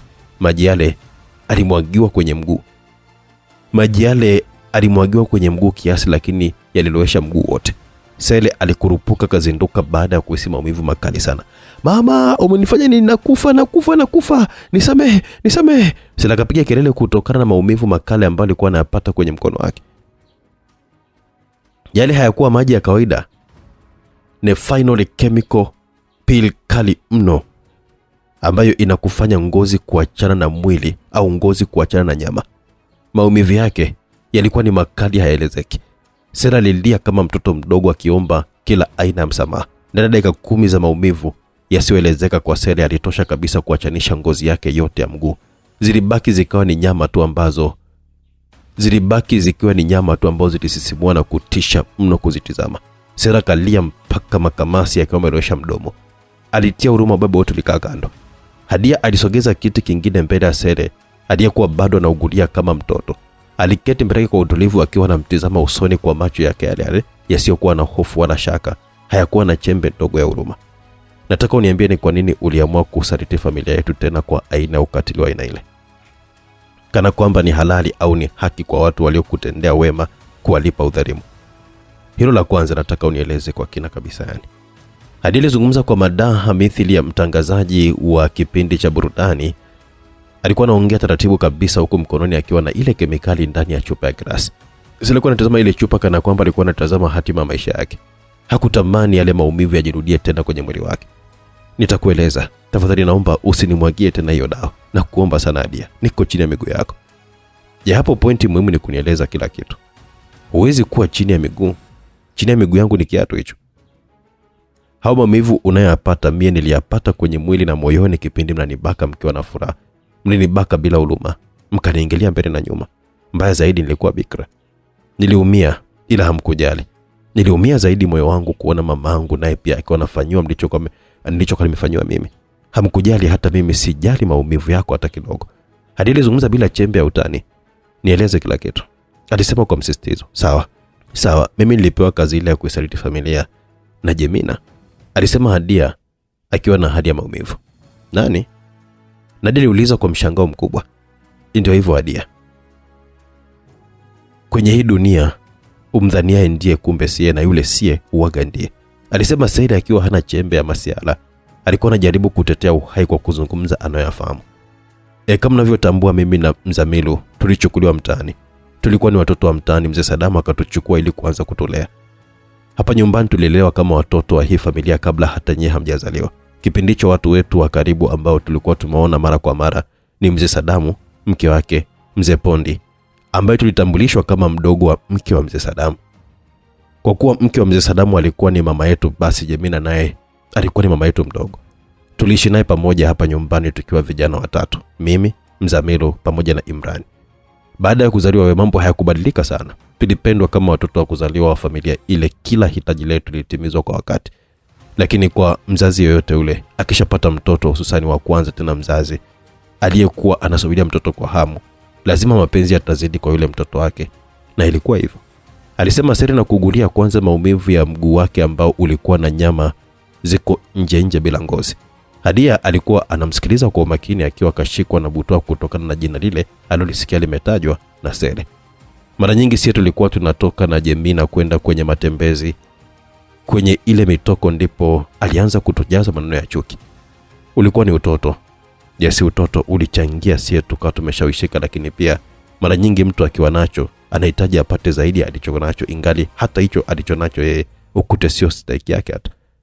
Na ndivyo ilivyotokea kwetu. Yale maisha tuliyokuwa tunaishi, kuna watu walikuwa na wazazi wao wote, lakini bado hawaishi kama sisi tulivyokuwa tukiishi. Cha ajabu hilo hatukuona. Jemina alisema kwamba wale Sadamu na mke wake wanatudharau na kutunyanyasa. Awali niliona ni ujinga yale maneno, ila tamaa ilinizidi uwezo wangu wa kufikiria. Kwa Mzamiru, yeye alikubali moja kwa moja kwamba mzee Sadamu na mke wake wanatudharau na kututumia kwa faida zao binafsi. Japo mwanzo mimi niligoma, ila Jemina alisema kama tungelikubali mpango wake basi tungelikuwa na maisha bora, matajiri na pia tungeishi tutakavyo hata juu ya sheria. Taratibu mpango ule ulinikaa kichwani na kujikuta nikiwa nimeshawishika. Hadia akaendelea kusikiliza kila neno kama mwanafunzi anayesoma ala za muziki. Alianza kutujenga kuwa na mioyo migumu. Hakuwa yule Jemina aliyekuwa anaonekanika ni mrembo tu pale nyumbani. Alikuwa ni mdada katili kwenye kundi la watu wa kazi za giza na damu. Alianza kutupa silaha. Lakini Mzamiru alikuwa anafurahia sana na kushawishi na kunishawishi kwamba nijifunze kutumia silaha. Subiri kwanza. Hadia alimtaka Sele asubirie kwanza, maana kuna swali alihitaji kuuliza. Hapo ni kabla ya kwenda jela au? Akauliza Hadia. Hapo ni kabla. Lakini utaelewa tu. Sele alikuwa amejibu na kuendelea na mazungumzo. Jemina hakuwa wa kawaida. Hata ile kwenda jela baada ya kusababisha ajali ya kugonga watu na kuua akiwa amelewa sio bahati mbaya. Ile ilipangwa. Cha kwanza kabisa ilikuwa anatakiwa akae jela, maana nje tayari vyombo vya usalama vilikuwa vinamsaka mno. Cha pili, wale aliowagonga walikuwa kwenye mpango wake wa kuwaua. Ila cha muhimu ni hiyo jela. Kule jela sio sehemu ya adhabu kwake, bali ilikuwa ni comfort zone. Ilikuwa ni sehemu yake ya kujificha na kufanya mambo yake kwa uhuru akiwa kwenye kivuli cha mfungwa. Sasa alikuwa amekunja uso na kutoa mguno mdogo hivyo maumivu, huku akihisi mate akiwa anamkauka, lakini hakuona kama kuna huruma kwenye sura ya Hadia kiasi cha kujaribu kumwomba maji. Kwenda kwake jela, huku nje ndio mambo yake yakawa yanazidi kwenda kasi. Kuna watu wake ambao alituachia. Wale watu tulikuwa tukikutana nao ili kutupa mipango na baadhi ya kazi. Hapo kwanza nilikuwa nimefunzwa kutumia silaha za moto, lakini Mzamiru alikuwa anafunzwa zaidi ya hapo, maana alikuwa anafunzwa kuwa ninja. Mara zote ambazo mlikuwa mnadhani Mzamiru yupo shule huko Hanaka au kipindi anasoma Muyunashi, hakuwa shule. Alikuwa kwenye kambi ya kininja akifuliwa aje kuwa mtu hatari, Black Dragon. Tulikuwa tunapewa kazi za mauaji, utekaji, ili tuzoe mazingira ya kazi. Itakapofika siku hiyo ya tukio tusiwe na hofu wala uoga. Mimi nilifunzwa kutumia silaha. Kwa hiyo hapo Jemina alikuwa anatoka jela kwenda nje kwenye mipango yake au? Hadia kahoji. Yes, alikuwa anatoka kama kawaida anafanya mambo yake kwa asili kisha anarudi jela. Alijibu Sele kisha akaendelea kuzungumza. Ile siku ya tukio kila kitu kilipangwa na Jemina na wenzake. Mimi nilipewa mpango wa kufanya ambao ilikuwa ni kuwadhibiti Imradi ambaye ni mlinzi wa siri na Mzee Pondi ambaye naye ni mlinzi wa siri wa familia yenu. Lakini sisi leo tulikuwa tunaifahamu sisi kwa sababu ni wanafamilia na ndio maana ya wale watu kuhitaji kututumia sisi. Sawa. Kwa hiyo hao wote ni BC, akauliza Hadia. Hata si ni sehemu ya Billionaires Club. Lakini Billionaires Club kuwa sehemu ya kundi lao haina maana kwamba utajua kila mpango au utakutana na watu wa juu. Kukutana na wakuu wake ni ngumu, labda uwe na bahati sana. Hata Jemina nina uhakika sio mtu wa juu kwenye kundi. Alivuta pumzi akaendelea. Ile siku tutekeleza majukumu yetu. Tulifanikisha mpango ule kwa asilimia kubwa sana. Ni kweli ilitupa sisi nafasi baada ya pale. Maisha mazuri kwenye nyumba hii, magari mazuri na biashara za gizani. Nguvu, naogopa na watu wengi huko nje, watu ambao wakisikia jina langu tu wanakimbia mbio. Kusikia jina langu ni kusikia kifo. Lakini leo nipo mbele yako, sina hata la kufanya. Ubaya unaishia ulipoanzia. Alisema kinyonge sana Sele huko akiwa anajilazimisha kumeza mate kwenye koo lilokauka. Hadia hakuwa na huruma naye. Zaida alimpiga swali jingine. Kunibaka ulikuwa ni mpango wao au ni wenu na Mzamiru? Au ni mpango wetu? Kwa maana tulikuwa tunakutamani kwa muda mrefu sana. Ni mwanamke mzuri sana ulikuwa. Mpaka sasa hivi ni mwanamke mzuri sana. Okay. Kwa hiyo ile kuja kunibaka tena mtaani ni mipango yenu tu binafsi na sio ya BC? Ndio, ni sisi tu. Okay. Kwa hiyo Jemina anapatikana wapi? Hadia, kwa ni ngumu kwa mimi kujua anakopatikana Jemi. Lakini kuna watu wake ambao aliwaacha kipindi kile yupo jela. Watu waliowaacha watuongoze mimi na Mzamiru. Mkuu wa wale watu wake anaitwa Shilazi. Kama ukimpata Shilazi unaweza kujua Jemi anapatikana wapi. Sira alikuwa ananyosha maelezo akihisi huenda atapata msamaha. Okay. Lakini Jemi Kashatoka jela? Ndiyo. Hayupo jela, lakini sijui anapoishi. Waga tunakutana sehemu tofauti kupeana kazi au kupeana madawa. Sawa. Alisema hadi yake inaonekanika hana urafiki. Ile sura yake ilikuwa inazungumza ukatili tu, kana kwamba muda wowote alikuwa anamtoa mtu roho. Sera limeza mate kwa taabu sana. Hadia, lakini naomba unisamehe. Hadia nyoa mkono mmoja taratibu, hakumpiga au kumgusa, lakini ishara ile ilimkatisha tamaa kuliko hata kofi. Usiniite kwa sauti hiyo. Sauti ya mtu niliyemwita ndugu. Ilikufa siku ile mlipochagua damu badala ya shukrani, tamaa ya ngono badala ya heshima. Sera alifumba macho kwa sekunde chache, machozi yakijikusanya. Najutia kwa haya yote. Nipe nafasi, nitakuwa mwema. Nitahubiri mema. Hadia hata kutabasamu zaidi, alimtizama kwa macho makali. Ajabu sana. Kila muuaji ana hadithi ya mambo yaliharibika. Hakuna hata mmoja anayesema nilitamani, nikapenda, nikachagua, nikaua. Alianza kutembea polepole akizunguka kiti cha Sere. Kiatu chake kilikuwa kinagonga sakafu ya saruji kwa sauti ya kuhesabu makosa. Sere, unajua kinachoniuma zaidi? Akasimama nyuma yake. Sio mnyololo hiyo, sio hofu nayo sasa, ni kumbukumbu. Sere akafungua macho, machozi yakamteleka. Tulikuwa watoto. Ndiyo, watoto wawili. Wewe na Mzamiru.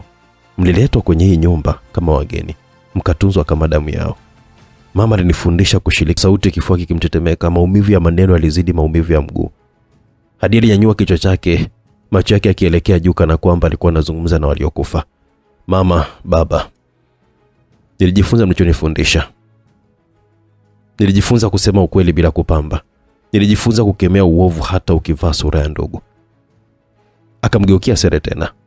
Huu sio mwisho wako kwa sababu ya maumivu. Ni mwisho wako kwa sababu ya uchaguzi wako mwenyewe. Watu walikupenda Sere.